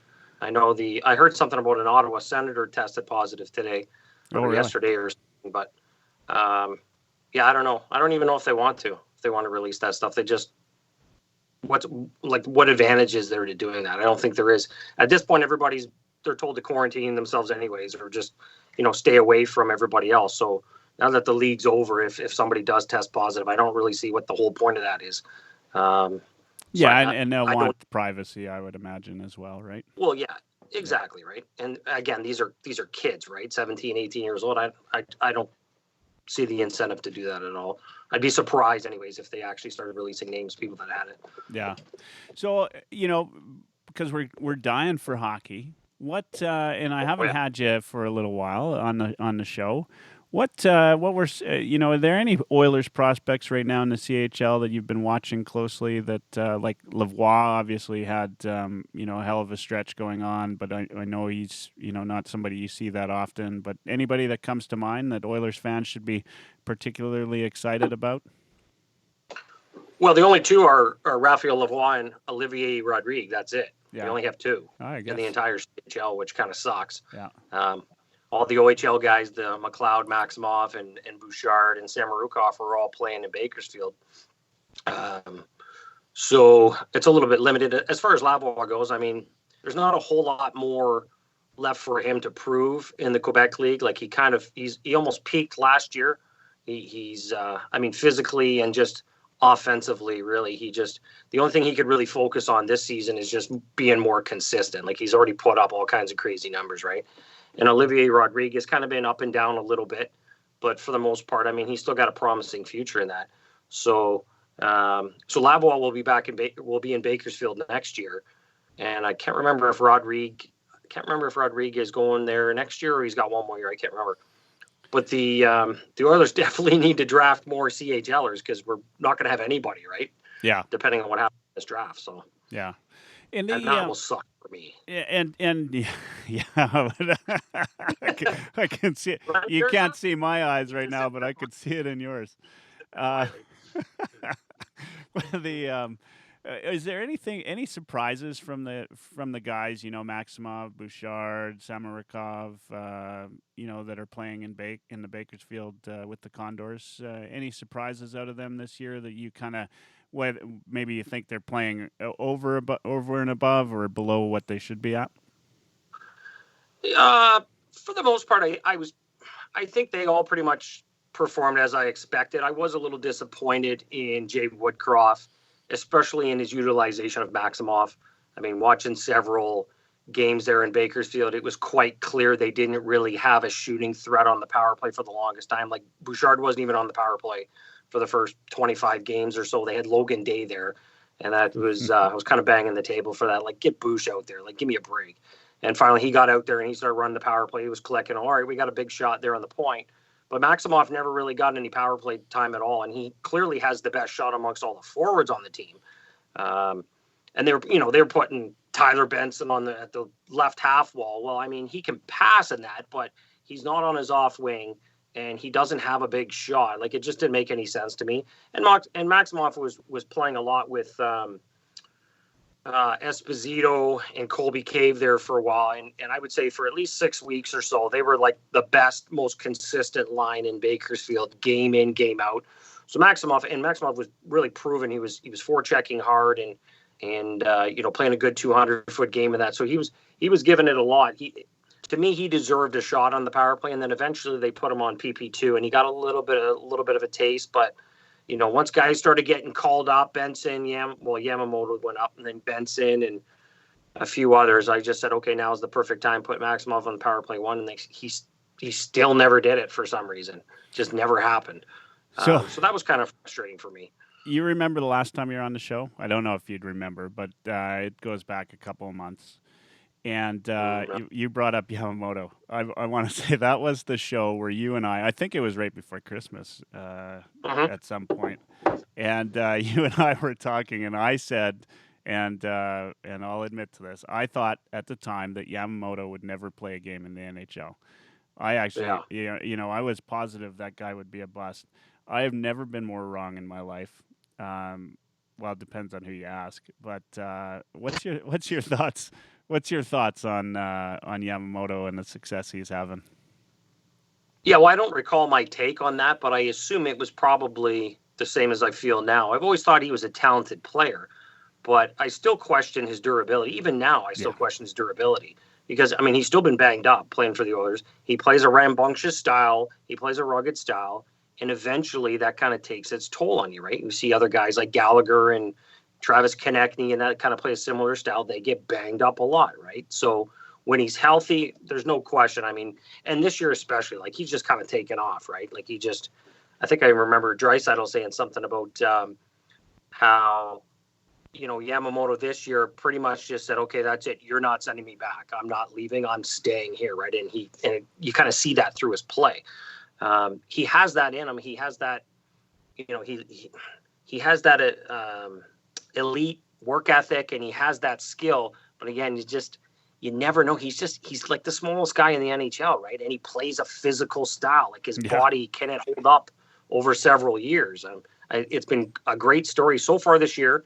And believe me, I want the guy to succeed. I'm just not 100% convinced his body can hold up for, 3, 4, 5 years, right? So have you talked to Boudelier about this? Because you'll recall a couple of years ago when they wanted to put, everybody was screaming to put Nuge on the wing. Boudelier was probably the biggest detractor from that. He was sure that Nuge would get pummeled in the corners, too small, would end up injured all the time. He's got to be absolutely rolling over, saying this is the worst thing the Oilers could do, putting Nuge and Yamamoto, on the side there. I don't know if he's mentioned. Nuge has been playing fantastic too, and I mean he's always had that ability to create, and he's always got that shot low blocker side. He always needed to kind of use it a little bit more. And I think just based on how burnt out Draisaitl got with McDavid, they really didn't have any other options, right? And it's not like Nuge was getting overutilized. It kind of felt like he was never really getting opportunities playing with elite talent, getting a ton of scoring chances. So it's his move to the wing. I won't say it saved his career in Edmonton, but I think Oilers management now are probably seriously considering signing him long term now, as opposed to maybe before this thinking ahead. We've got McDavid, Draisaitl down the middle long term. Right now, if Nuge can play the wing, well then you don't need to trade for a guy like Taylor Hall or whatever. You could just kind of have Nuge play, either line in the top six. So I'm going to say, I mean, part of the reason we're doing these live streams a couple times a week is to lighten everybody's mood. And you talking about signing Nuge long term has got to be putting some smiles on people's faces, because everybody loves some Nuge here in oil country. Mike, pop in there. Any thoughts from you on all of this? Yeah. What's it like to watch, somebody like Bouchard through his junior career and now see him on the verge of stepping up to the big club probably next year. What's it like watching him? Yeah. Well, it's nice to kind of see the progression. Like I remember him as a 16-year-old in London, right? I mean, I remember Sam Gagne. I'm probably a lot older than people think. I remember saying Sam Gagne is a 17-year-old or 18-year-old. I think 17, and then I don't know where he left after that. But yeah, I mean, watching Bouchard as a 16-year-old, you could see right away he had that poise. Like you knew, like, wow, this kid, for 16, he's pretty calm and cool out there. Like he's, he doesn't get rattled too much, and it just kind of watches natural progression and his offense blossom and all that. I mean, it's certainly a treat to see, and I think that's I like to promote the Ontario Hockey League a lot, but the CHL in general, and it's. Oh, my phone's almost dying here. I'll have to charge it in a second. But yeah, I mean, it's nice. That's what I love about junior hockey. People see Connor McDavid. Oh, we've got McDavid. Oh, this is great. And we drafted Bouchard. Oh, okay. Oh, well, look at him. Well, for fans of the OHL or fans of the CHL, if you watch it closely, you kind of have an advantage. You get to see these kids like 3-4 years before they even get to the pros, right? So it can kind of work as a bit of a what do I say? I guess it's kind of for me, it's kind of good and bad when I do my reviews and my projections for prospects, especially in London, because sometimes I can be a little too critical on the London Knights because I watch them so closely. So I'm more privy to their weaknesses in that, right? But for Bouchard in particular, I mean, it's been a good journey. I mean, I wish he had more success in London like he did. The Knights didn't go too far in the playoffs the last 2 years of his OHL career. That was kind of disappointing. But I mean, he was a fantastic OHLer, and he's going to be a great Oiler. When I wrote that article for the Journal, I was trying to tell everybody there was a lot of fans that were kind of gun ho. All right, this is awesome. We got Bouchard. He's ready right from day one. He's ready. And I kept trying to tell people patience. Just be patient with him. He's got warts defensively. It's going to take time, and it looks like that's proven to be true. But yeah, he's going to be a good one for sure.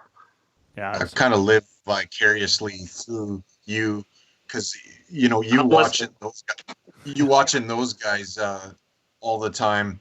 It kind of reminds me like when I was little. We used to live in southern Alberta, and I'd watch Hurricane games. You talk about Sam Gagne. Well, I used to watch Wes Walls and Jamie McLennan. Wow, going way back. So there's a couple of comments on the Twitter feed right now. One of them's and it's from Bob the Goalie, and hopefully he's still online watching.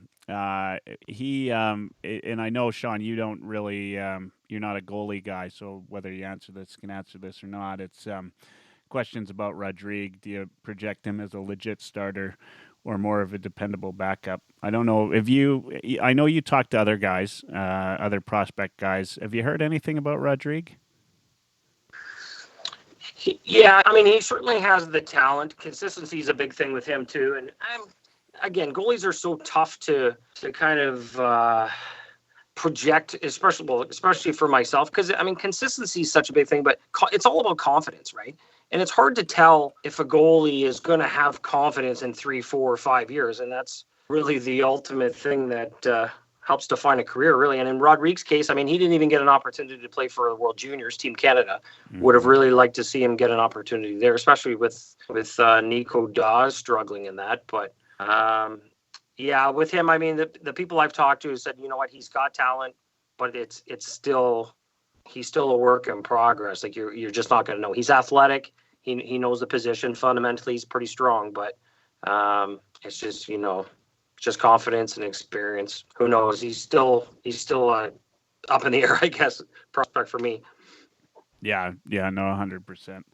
The one of the things that I mean, and that's the other thing is we don't even know what how long all of this happens here. Just hold on. We do have somebody calling in. Bob the Goalie. All right. Let's just hold on.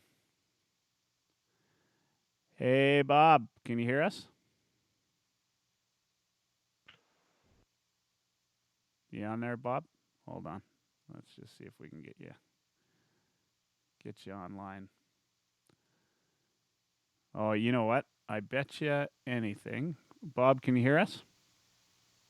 Yeah, sure can. Oh, there we go. And you asked my question, didn't you? I did ask your question, yeah, and you probably missed it trying to call in. It's been that kind of a night with all of the. You know what? I had Rob Clark on, and all of a sudden I'm talking to him, and boom, my audio goes. I can't.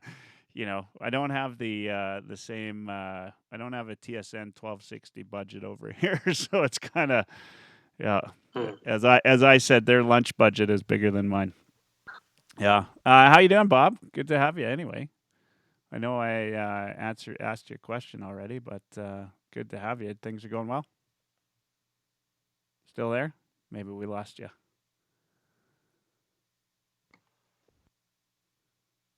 Oh. Hello. Hi. Are you there? Yeah. Yeah. Okay. Perfect. Here I am. Yeah. Yeah. All right. All right. Just asking you how you doing. Also, Mike, are you aware Bob's in Grand Prairie? Actually, I'm not in Grand Prairie. I live in Beaumont now, but I lived in Grand Prairie for 21 years. I've been in Edmonton now for about 4 years. So yeah. Oh, it shows me as you being from Grand Prairie. Now I might have lost audio from these guys here.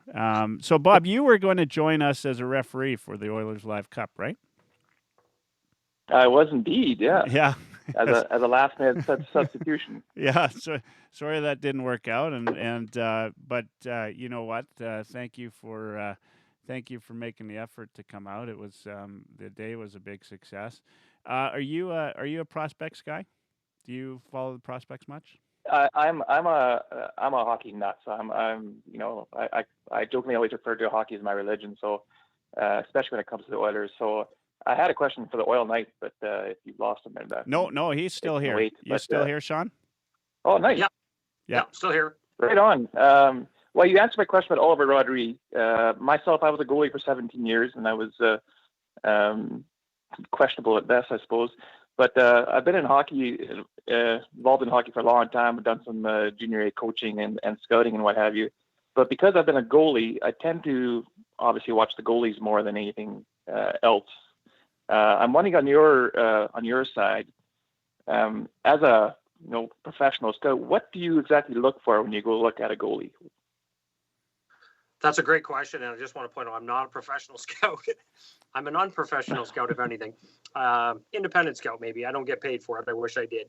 But that's a good question. As far as the goaltending goes, I mean, to be honest, it's really tough for me to kind of gauge the project goalies, especially at a young age. I mean, obviously, if there's one thing that stands out, I guess off the top of my head, is it's athleticism. You want a goalie that's athletic, right? That's kind of the big thing. You can kind of move quickly laterally from post to post.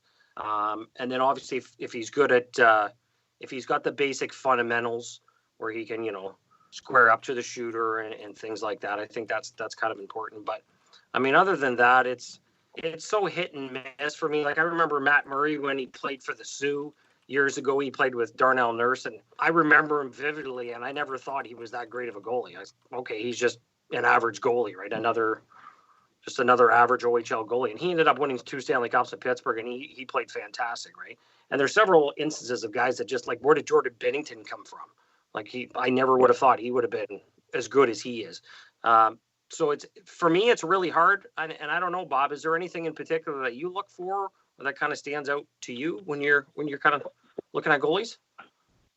Well, I think you nailed it on the head a little bit in regards to like goalies are a different breed. So their development scale is, you can't really project a path more like a skater. There's too many different aspects involved in goaltending. So like a goalie can have a breakout year at the age of 28, and some guys break out at 21. Like each individual's development is so different in that. One of the things I try to look for is to see what you can see in his confidence. Like try to see him physically, but to see how his confidence plays out on a physical level as he challenges shooters and reading plays and that sort of thing. But like I said, you've done this for such a long time, and one of my weaknesses is I tend to concentrate too much on the goalies. Even when I coached, I tend to coach it as a goalie as opposed to the whole thing. So yeah. I'm just wondering for your side, how different is it for you when you look at a player as opposed to how you look at a goalie? Yeah, to be honest, I kind of trust the experts. I talk to other people that know about goaltenders, and I kind of take their word for it. I've tried in the past to kind of go through and, okay, who do I think is the best goalies and that, but I mean, I'm just, I'm kind of hit and miss on that, and I'm completely upfront with that. Like you said, it's confidence is a big thing for these kids. And how can you project how a 23 or 24-year-old goalie, what kind of confidence they're going to have at, age 16, 17, 18? Like, it's difficult. Exactly. Although one thing I will say is a good sign is, and Carter Hart was a good example of this, when a goalie has a bad game or he lets in a bad goal, for example, in a game, how does he respond to that? And typically if he can kind of shake it off and then be strong the rest of the game, that's a good sign that, he's not, it doesn't affect him mentally, right? So and that kind of ties into the confidence of that. But other than that, to be perfectly honest, Bob, I'm upfront. I'm not a goalie expert whatsoever. So, Bob. No, but that's a good point, though. I mean, in my career, I've had plenty of opportunities to bounce back in games because I had more weaker games than strong games. So my character shone through if my physical talent didn't. I'm not sure. But. So, Bob, just out of curiosity, have you had a chance to watch some Bakersfield games? I've only seen 2 games streaming online, unfortunately. Okay. I follow them on Twitter, and I catch all their highlights and that sort of stuff, but I've only seen 2 complete games myself. So. Yeah, okay. I was just curious. But I'm a big fan of, Sterrett and Wells and those guys there. Yeah. I like how they've been progressing for the most part. Sterrett's an interesting case. I mean, we talked about him, a couple of years ago. I think he played at Army for a little bit, and then he wasn't particularly noteworthy, but he kind of last year on that big run, he kind of made a name for himself. And any time he's kind of been called upon to be to do what's necessary, he's kind of been there. I'd honestly be maybe this is a good thing for somebody, but I'd be very surprised if he plays in the NHL. I said that about Yamo, so maybe that's good news for Sterrett. Who knows? But Stuart Skinner too. I mean, Stuart Skinner really kind of came into his own at the end of December and early January. He had like a 15-game stretch or something where he was just unreal. Yeah. His confidence was sky high, and he was playing lights out in that. And then he kind of lost his confidence, and then he started letting in goals he shouldn't be, right? And that's why, again, goalies are a different breed. Yeah, I'm sure you know this as much as anybody, Bob. And it's confidence is kind of the number one thing when it comes to goaltending. So, I was fortunate enough to get scouted. So I had a scout sit me down once and went through a whole scouting report with me, and it's amazing what they look for, how they break down your game. And to me, it opened up the eyes, and maybe that's why it's one of my weaknesses, because I tend to see the game that way still. It opened up my eyes how many different aspects there is to goaltending when it comes to mental and physical. And as you mentioned, Shane, like the mental side, which is so tough to kind of see. He said it's actually like 60 to 75% of your game is the mental game as a goaltender. Yeah. So like, how do you even scout that, right? Yeah, exactly. So another question for you, Bob. I'm curious, having been a goaltender and having scouted and watched goaltenders, what's your take on Kelly Rudy and his analysis of the game? Because I'm going to tell you something that's you play a hockey game and you go in between periods, you go to the bench, and that's the one time the goalie gets to skate to the bench and talk to the players. There's 2 types of goalies. There's the goalie that doesn't say anything, just stays in the zone, and then there's the goalie that talks like he's played out and forward and defense his whole life and drives you absolutely insane. I suspect that would be Kelly Rudy if he played men's league. What's your thought on Kelly Rudy as an analyst? I like him as an analyst. I do, and maybe it's just a personal preference, or we share same personal opinions. I think he sees the game well. I like the fact that he really has no favorites. The only guy he actually won't say bad about is Patrick Marleau, because I guess they have a long history together. But other than that, I think he's very honest with his opinions. just like any analyst, you're not going to agree with everything they say. But Remember. I think he doesn't say stuff off the cuff. He seems very insightful.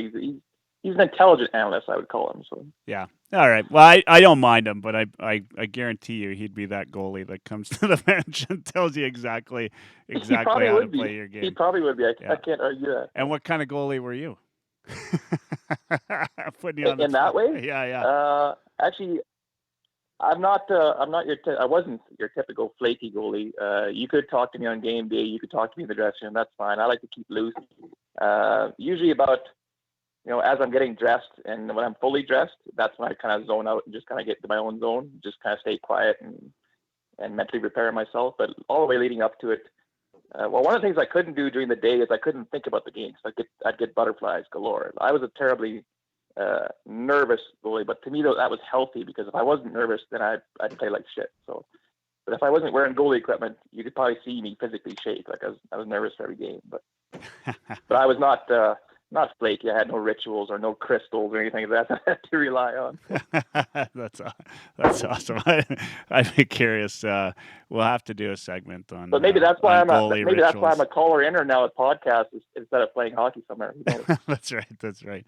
Well, my analysis is is awful, so I might as well stick to playing. My game's not that great either, so I'm kind of in trouble on all counts. Oh well. Any other questions for Sean while we got you? No, Sean, those were great answers, and I really appreciate your insight. When I found out you were coming onto the show, I'm a first-time listener. I just listened to a couple ones that were awesome. Pre-recorded, and I love this outlet. So obviously, this makes me a first-time caller. But I went on your Twitter feed there, and you're not full of shit. You know what you're talking about. So I really appreciate your insight. Oh well, thanks. And I also just want to say to Mike and Mike. Yeah, you're right. This is stuff we need right now, and I really appreciate you guys doing this call. It's a great escape from everything else. So I'm glad we're talking hockey again, even if it's just on a scale like this. So I appreciate that. Awesome. Yeah, well, we're gonna keep it going at least Tuesdays and Thursdays, and likely Mondays as well. And I've got you'll enjoy this because you ref too, right? Is that right, Bob? Yeah. I can't play goalie anymore. Doctor's orders. I've had 3 knee surgeries on my goalie days. So I'm a glorified beer league forward who refs as well. So. Well, we're gonna have a segment, Sean. You'll have to tune in. We've got Surveyor Brit, and he's gonna do a rip the ref segment on Thursday, and so we're gonna have a little bit of fun, and he's gonna tell some referee stories. I'm gonna tell him he's full of shit, and we'll have some fun doing it back and forth. Yeah. Awesome. Thanks for calling. Yeah, thanks for calling in. No, thank you guys. I'll still be listening, so I'll talk to you guys later. Awesome. Okay. Mike, what's your thought? I should have asked you to ask Bob about Grand Prairie, some of the Grand Prairie days, the thriving metropolis of Grand Prairie. Yeah, see if he's taking a girl or two up the top of Richmond Hill to see the lights of our fair city. Oh boy, wow! It's not quite the Hollywood Hills, but it's all right. It's not that kind of show, Mike. It's not that kind of show. Wow. You're supposed to have some fun here, Mike. It's Dirsa's name is carved into the wood up there about like 10 different times, I'm sure. They're thinking about renaming it. I don't believe the information is accurate. Allegedly. Allegedly, that's right. Allegedly. Did you? I don't know. Did you get a chance to listen to Sam, the oil Brit, Sean, at all? Just briefly. Did you I had know stuff to do? I had more important things to do, like play Call of Duty with my 5-year-old. Apparently, hey, he wouldn't let me. He wouldn't let me to listen much. Sean or Sam told us that Shirelli was a one-time Nottingham Panther in the Elite League. Yeah. So Mike had the phrase of the night. He said he was a sexy player in the Elite League. Yeah, that's right. Allegedly. Allegedly. Barely had the fastest lap. Yeah. Need to see the video on that one. Well, yeah, no, we don't. We really don't. We'll just take everybody's word. I'm gonna YouTube that. Oh man. Hey, do you two think you can handle about 5 minutes on your own while I take a run? Absolutely. This is where the Alright. show goes into the toilet. All right. You got to break the seal, do you, Michael? Yeah, you bet I do. I've been drinking coffee all night. All right, guys, don't do anything that violates tons of copyright. Don't do anything that's going to get me in trouble with the law. All right. Okay, I'll be back in 5. Guys, you get to see the empty chair behind me, and take it away, Mike and Sean. Go ahead, Mike. So what is the state of things going on in Ontario? Like in Alberta now, we've declared a state of emergency, and there's every day it seems like we're living 10 years. The information is coming fast and furious. Is it the same way in Ontario? Yeah, kind of, but I don't care about that. Let's talk about hockey. So, all right.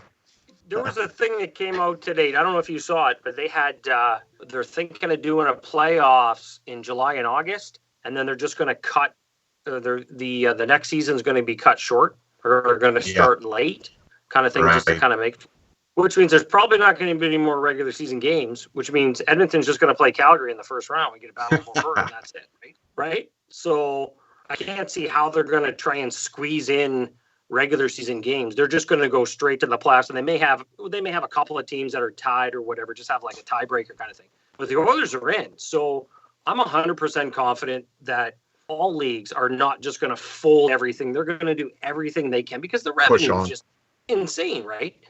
But they're going to try and drag this out as much as they can. I mean, we're looking at what, St. Patty's Day now, March 17th. So let's say this takes 2 months for the panic to settle, and it's, I guess, just for it to kind of blow over. People are starting to deal with it. Now the numbers come down, whatever. We're looking at May 17th. Let's just say, hypothetically, they open the season back up. Maybe they play a month or so of the, I guess they could try and get some of the regular season games in, but I don't know. I don't know what you think, but I think they're just going to go straight to the playoffs and maybe just play a couple of tiebreakers. That's it, playoffs, and just get all that revenue. I was driving today, so I didn't see that. But who put that out? Oh, I don't even know.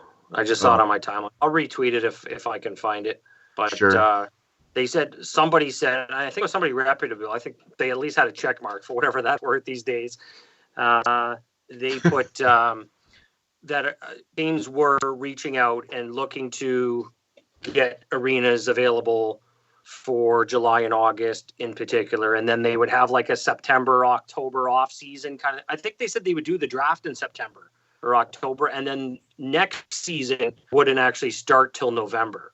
So that kind of makes sense. Trying to cram it instead of trying to cram it all in and then just start next season. Well, you have to have an off season. You have to let the players rest. You have to do whatever, right?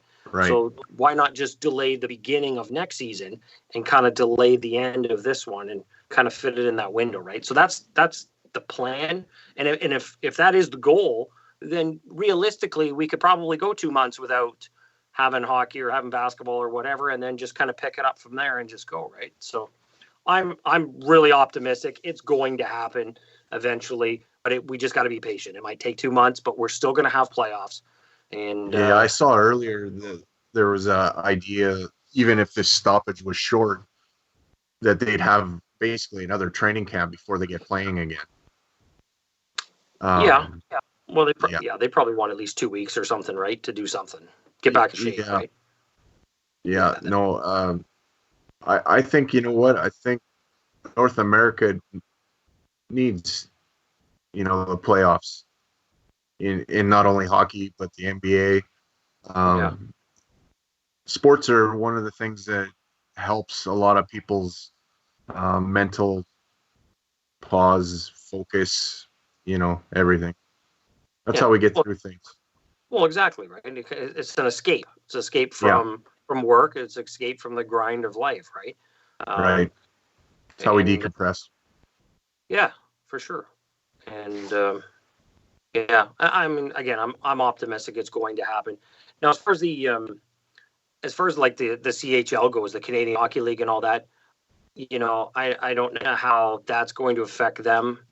I could see the NHL doing it, but like it's going to be tougher for the kids to do it, I think, with just the families and the arenas. And I guess they could. I guess they could probably swing it, but it's probably not as much a sense of urgency as it is for the pros, just because of all the tens of millions of dollars that these leagues are going to lose. Or the CHL, obviously, they're going to lose revenue too. There's no doubt about it. But there's a lot of barns that only have 3,000-4,000 people. Like, it's not a huge loss, right?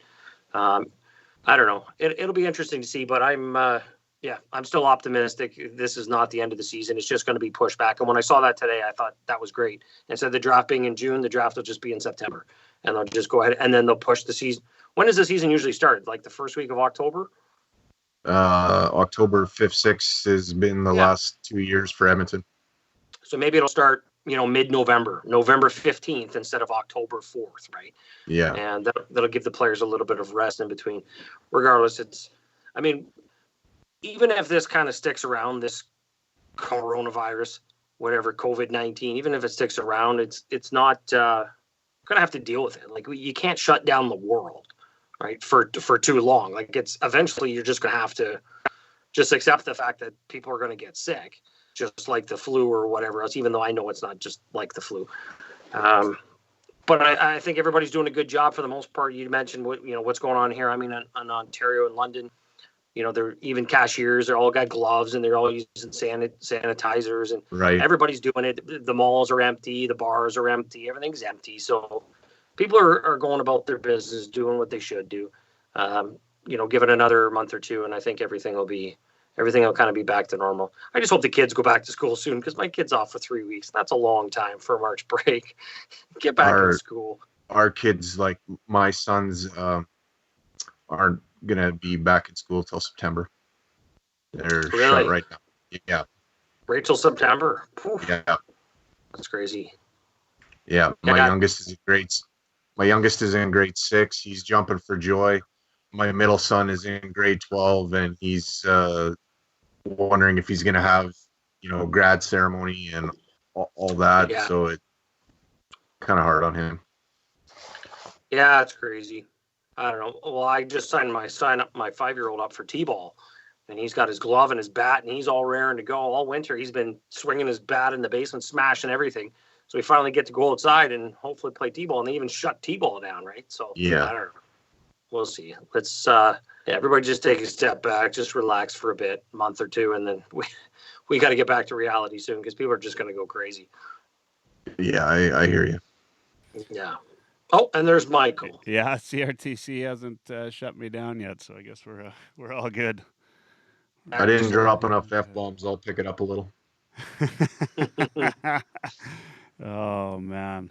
That's one of the beauties of this type of broadcasting is there's not much in the way of rules, right?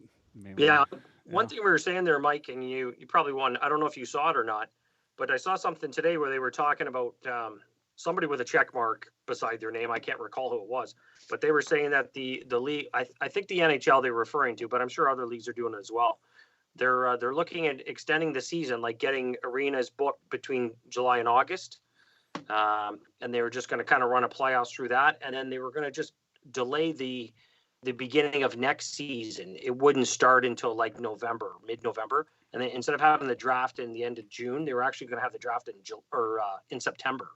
I think was kind of the plan. So if that's the case, that works out, then technically we could kind of go 2 months here and start things back up in the middle of May and still get everything done. Run it from May to July, or maybe even early August, and then have a break the end of August, September, October, whatever, and then just start next season in November. So I'm pretty optimistic it's still going to happen. There's still going to be a season, so don't give up hope yet, Oilers fans. We still got playoffs. So I actually think it was everybody's favorite Drager that was reporting that. Uh-oh. Yeah. Was it? Well, yeah. Yeah, it couldn't have been Drager, because it was. I think I'm pretty sure he has me blocked, and I still saw it on my timeline. So. Must have been somebody else, or maybe they just. You know who's got me blocked, and turns out he's got tons of people blocked, is Cassian. And I heard to the life of me, I can't figure it out. I've heard he's blocked a ton of people, but when I went to go tag him in something or look to see after the Kachuk, after the ragdolling of Kachuk there, I went to go tag him in something and he had me blocked. And I did the advanced search with Cassian in my Twitter profile and I couldn't find anything. I mean, and maybe it goes back to the Gagne incident. Who knows? But I got it then. I'm blocked by him too. You're blocked by him too? What about you, Sean? Do you know? Yeah, I earned it though. No, Okay. no, I'm good, but I will tell you, there was a couple people. I remember this one guy at Yamamoto 97. I forget what his name is. He's changed his name, but I remember him saying he was blocked by Cassian, and he's like, I have no idea why. I'm just blown away. So then I went Twitter advanced search and I looked up his history and I just typed in Cassian. And there was a couple of times where he's like, Cassian's garbage. He's not even a fourth liner and get him off this team or something. Or just staple him to the bench. And I'm like, oh, in quote tweet. Oh, that probably did it. That was the one there, right? I'm sure Dirsa had something similar. Oh, yeah. I teed off on him after the Gagne incident. I confess I like the guy now, but I sure in the hell didn't then. It's funny how when a guy puts on the jersey of your favorite team, how all that shit can go out the window with the exception of Manning. Right? Oh, God, he's garbage. he has got to be the only player that doesn't apply to, right? Like, I would say most players, everybody would even like Matthew Tkachuk. I mean, he's public enemy number one in Edmonton. But if he put on an Oilers jersey, well, shit, we'd be. I'd probably be one of the first to buy a Tkachuk jersey. And and now that's going to be recorded. Damn it, that's all recorded. It's going to be online for eternity. You can go back and archive the Yamamoto stuff. Now you can archive the Tkachuk jersey. Look at that. I really wanted Tkachuk on the Oilers, to be honest. I think Yeah, I'm going to spend a little money and buy Michael a Matthew Tkachuk Oilers jersey anyway. So one of my buddies watching on YouTube says I doubt that, and he's right. I would never buy a Tkachuk jersey. When we were doing the live stream of the draft, remember that? Like, I really wanted Brady. I wanted the Oilers to take Brady, or it never got there, but yeah, I was hoping that would have been a good pickup. In fact, I think he'd really fit well on this team. Yeah, he would. I remember going, take Dobson, and we took Bouchard. You remember that? Yeah, I do remember that. Actually, that was fun. We'll have to live draft, do a live stream on the draft. I don't think anybody watched, and I don't think anybody listened after the fact, but I think we had fun just having a video conference kind of thing and talking some hockey, right? I'm not. Who knows? There might have been a few people that were watching. Yeah, I was going to say, speaking of the live draft, I was planning to go to the draft in Montreal. It was kind of just, a check mark off my bucket list. I really wanted to go. I got a few buddies there. They were going to meet me, hook up at a hotel, and we're going to stay there for a couple of days and have some real fun, right? Well, now obviously that's going to be at least postponed. Yeah. But again, if they have it in September or whatever the draft, that's great. As long as they still have a season, a playoffs, and have, they're going to have the draft regardless. Whether they do it in person or not over the phone is a different story. But yeah, I can't see how they just cancel all these leagues, lose all that revenue. They're going to do everything they can, delay this as much as they can, just so it looks good in terms of public opinion. But they're going to give it a shot soon. There's no way they can wait till next year to do it, or next season. So you guys, in my opinion, you guys were talking about how they're going to how they might wait and have the the playoffs in August and then start the next year late. That's a potential. What do you guys think? I've been reading some of these different scenarios. Do you guys like Sean? Do you have any speculation as to how they might run a playoffs, or how you'd like to see the playoffs run? Have you thought about it? Well, I guess it depends if they're going to play out the rest of the regular season games. I just see TSN has player proposal plan for restarting training camp early July, 2019-20 finishes late July, playoffs August to September, draft and free agency in October, and 2021 season begins in November. So it sounds like they're going to play out the regular season first, and they're just going to have a normal playoffs. Now you could do it like a best of 5, maybe the first round, or maybe in the first 2 rounds to kind of cut it off a little bit, shorten it a little bit. But based on that, it kind of sounds like they're going to try and still fit everything in. Starting training camp early July. That's crazy. I've heard ideas of the rest of the regular season, not 2 days off in between games, that kind of thing. And the same thing for the playoffs to try to shorten it up. Yeah. Yeah. My thought is, like if they finish the regular season, you can't play a full playoffs.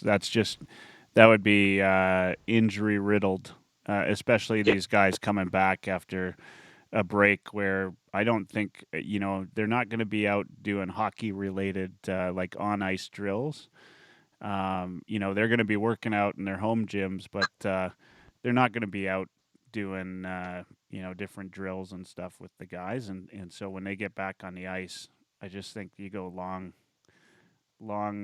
with the long regular season. The playoffs are going to be crazy. Like it would just be too many injuries.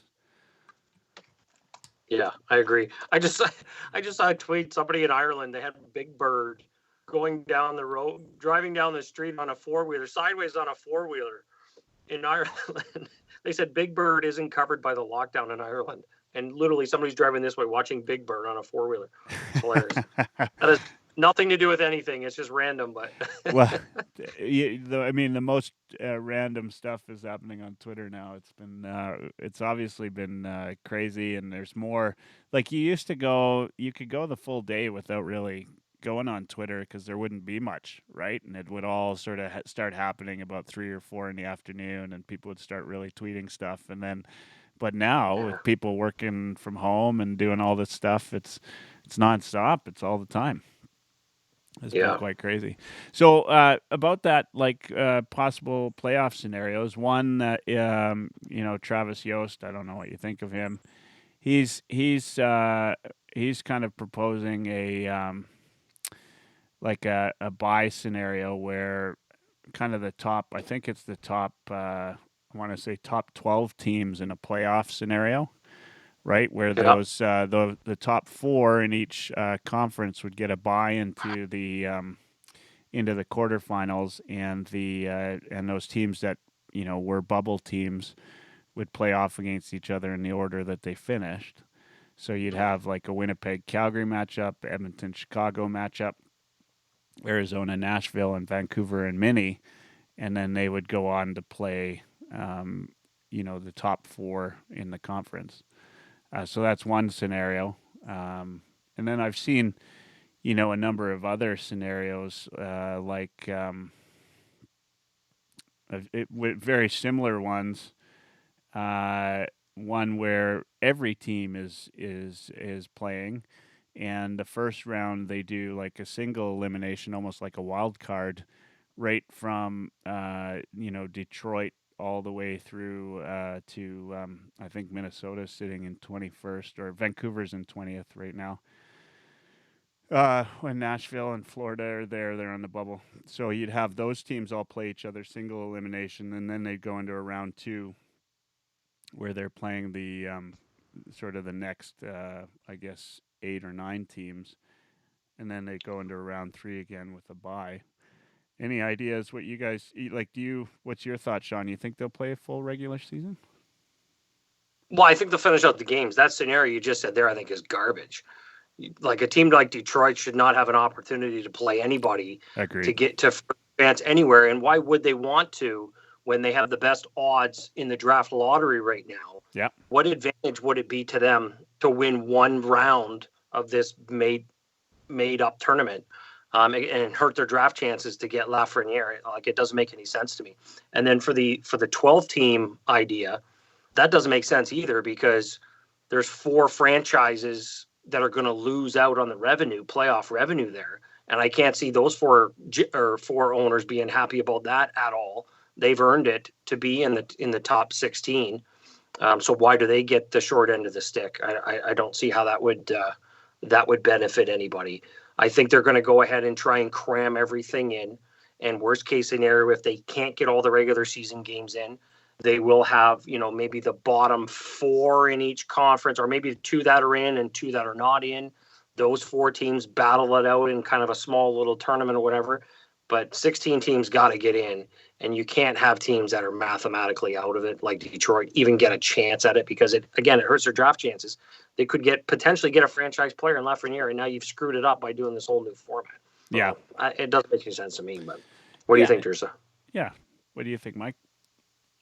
I think they'll tinker with the scheduling, more back-to-backs, not multiple days in between games, and it's going to be a scheduling nightmare with buildings, but maybe it won't be, because Live Nation has canceled everything. So I think they'll do stuff like that to try to get it done. But I think right now it's probably still a little bit premature to think about it, because we don't know how long this shit's going to go on for. Well, and I guess that's the big thing, right? Is we could be in a similar state in July and August. It's hard to say, right? Yeah, it could. Yeah. Could get better before it gets worse. Yeah, I think now we are probably in the weirdest state I've ever seen. The very fact that people are streaming, including NHL games, are streaming video games, right? Crazy. Like, isn't that? I want to see McDavid play Draisaitl as McDavid and Draisaitl. That's right. Like I just, hey, we've never dealt with this before, so there's going to be a lot of different shit going on. But it is so incredibly odd, right? Like, we just kind of have to figure out, all the different things that are going to happen. To me, the most likely scenario is if it gets good enough, they will play games without fans initially. Like if some restrictions come out, which is what they were. I think they were. I know the NBA was planning on that. They'd put out a memo to be prepared to have essential staff in the building only, televise the games, and have people not watching, like live, and then we could. And you know what? I suspect, my suspicion is that at some point, they'll probably do that first and then go from there. Yeah. What you're watching the best of Twitter right now, Sean? What's do share because that Big Bird thing kills me. I retweeted it out because yeah, that's funny.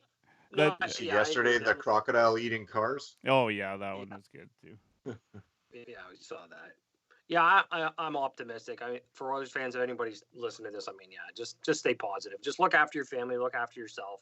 Where there's going to be playoffs, it's been a fantastic season.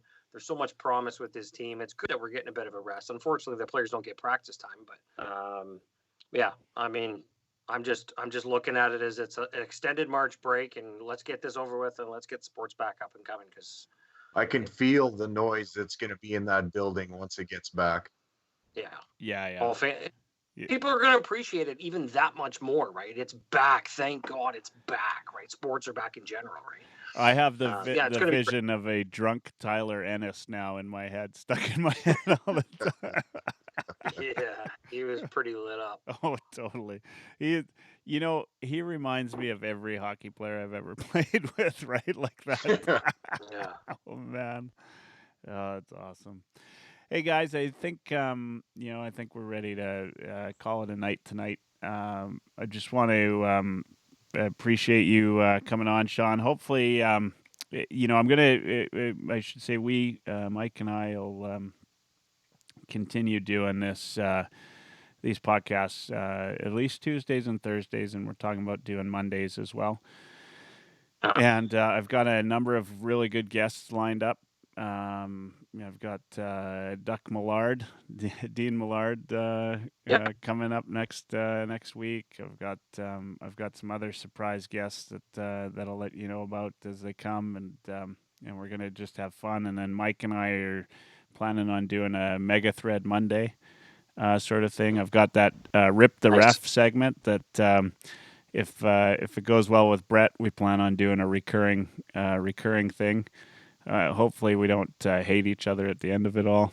And we're just gonna have some fun, and hopefully we get some more people calling in because I think it's fun when guys like Bob and I'll still remember. Were you on when Mike called in? He lives out east too, I think somewhere. And he was drunk. He called in. It was probably one of my favorite call-ins of all time. I can't remember if you were my guest or who was my guest, but Oiler Dad, Which Mike? Oiler Mike Dad, Toy Toy Boy? yeah, Toy Oh, Boy, really? Toy Boy, That's yeah, funny. Toy Boy called in. I've had a few beers with Mike here. He's come through London a few times. Lives in Windsor. Yeah, he's a good guy. Right on. I wish I would have listened to that though. That would have been funny. Oh, I actually the next day he sent me a DM. I probably shouldn't say this. I don't even think he remembered calling in. So, I was He's- with you on that one, He's in Michael. bed by now. oh, was He's I? sleeping. Yeah, he's sleeping now. It was a late night for him, so we had a lot of fun. But that's that's the key here is we just want to have a little bit of fun. So, Yeah. if we hopefully we don't this is not a thing where we have to keep doing it, but I feel like we need to do something to kind of get our minds onto lighter things. So we'll do this as long as we have to, and Mike, Sean, if you can, we'll get you back on quite regularly if we can talk some hockey. Sounds good. I've got all kinds of time now to Yeah. scout prospects. I'm focusing on the Europeans now. I'm really going to be prepared for this draft more than I've ever been prepared before. So I've got all kinds of guys pegged for the Oilers. And it's great. And I know we got to go here, but it's, we get our third round pick back because the James Neal trade. Hopefully, if the season doesn't work out that way, That's hopefully we right, get the third round pick back. And I'm sure the Oilers are going to trade Jesse Puljujärvi for at least another late first rounder or second round pick, a couple of second rounds maybe. So we're going to have a bunch of draft picks again, and we still have, we have a great future. Our team looks great, and but it's a deep draft, so I'm looking forward to finding some more guys that can. Hopefully, the Oilers draft more players in the OHL, so I can scout them like crazy in their draft plus 1 year. That would be great. I'll put a call in. I'll ask now that I talked to Rob. I'll ask Rob Clark to maybe nudge Holland on the way by or something. Yeah, that's an easy way to get out of an anthem singing job, I'm sure. Well, I'm in good with a lot of parents in this draft right now. Like a lot of the kids I talk about a lot of the parents DM me and say, I appreciate you saying kind words about my son and that. So there's a whole bunch of them. I'm kind of hoping if the Oilers draft them, I'm already good with their parents, then hopefully we can get some more interviews and get some one-on-one time, whatever. Right. So, it's, I'm really looking forward to it. I know the season's going to happen. I know the draft's going to happen, obviously. Everybody's just got to relax a little bit and stay patient, and it'll be good. Yeah, we're definitely going to get back there, no doubt. So for those of you listening, those of you that have made it this far, thanks for listening. Actually, we had a number of people listen throughout the night, and it went up and down throughout the night. But you can listen as well on recording later. And if you want to find Sean, you can find him at theoilnight.ca, where he publishes his views of all the top prospects. Very focused on the OHL, but he does a lot of different things in the CHL and talks to guys around the various leagues that watch and so he's quite connected. So if you haven't yet, go to theoilnight.ca, and you can follow Sean at the Oil Night on Twitter, and that's spelled night as in KNIGHT for the London Knights. And then we've got Mike Dirsa here as always at Mike Dirsa, Dirsa. He, if you ever want to be on the mega thread before the games, when the games come back, reach out to Mike on Twitter at Mike Dirsa. He'll get you on there. Sorry about all the notifications when they arrive. And then again, thanks to Sam. You find him at the Oil Brit, and he's based in Sheffield. So he stayed up late tonight. He was up. I know he was commenting on YouTube at about 4 a.m. Sheffield time. So that's pretty awesome. And then of course Rob Clark, who we're lucky as Oilers fans to have. And certainly, what we're talking about tonight, we hope to see him singing the anthem in the playoffs sometime, hopefully before September hits. Thanks, guys. I don't know what else to say. It was, it was a fun night. I needed this. This was exactly what I needed. I'm looking forward to doing this Thursday and then again next week. And yeah, thanks so much. See you in a couple sleeps, Michael. Yeah, you bet. Nice talking to you, boys. Thanks for having me on. Yeah, sounds good. Take care, Sean. Have a great night, guys. You too.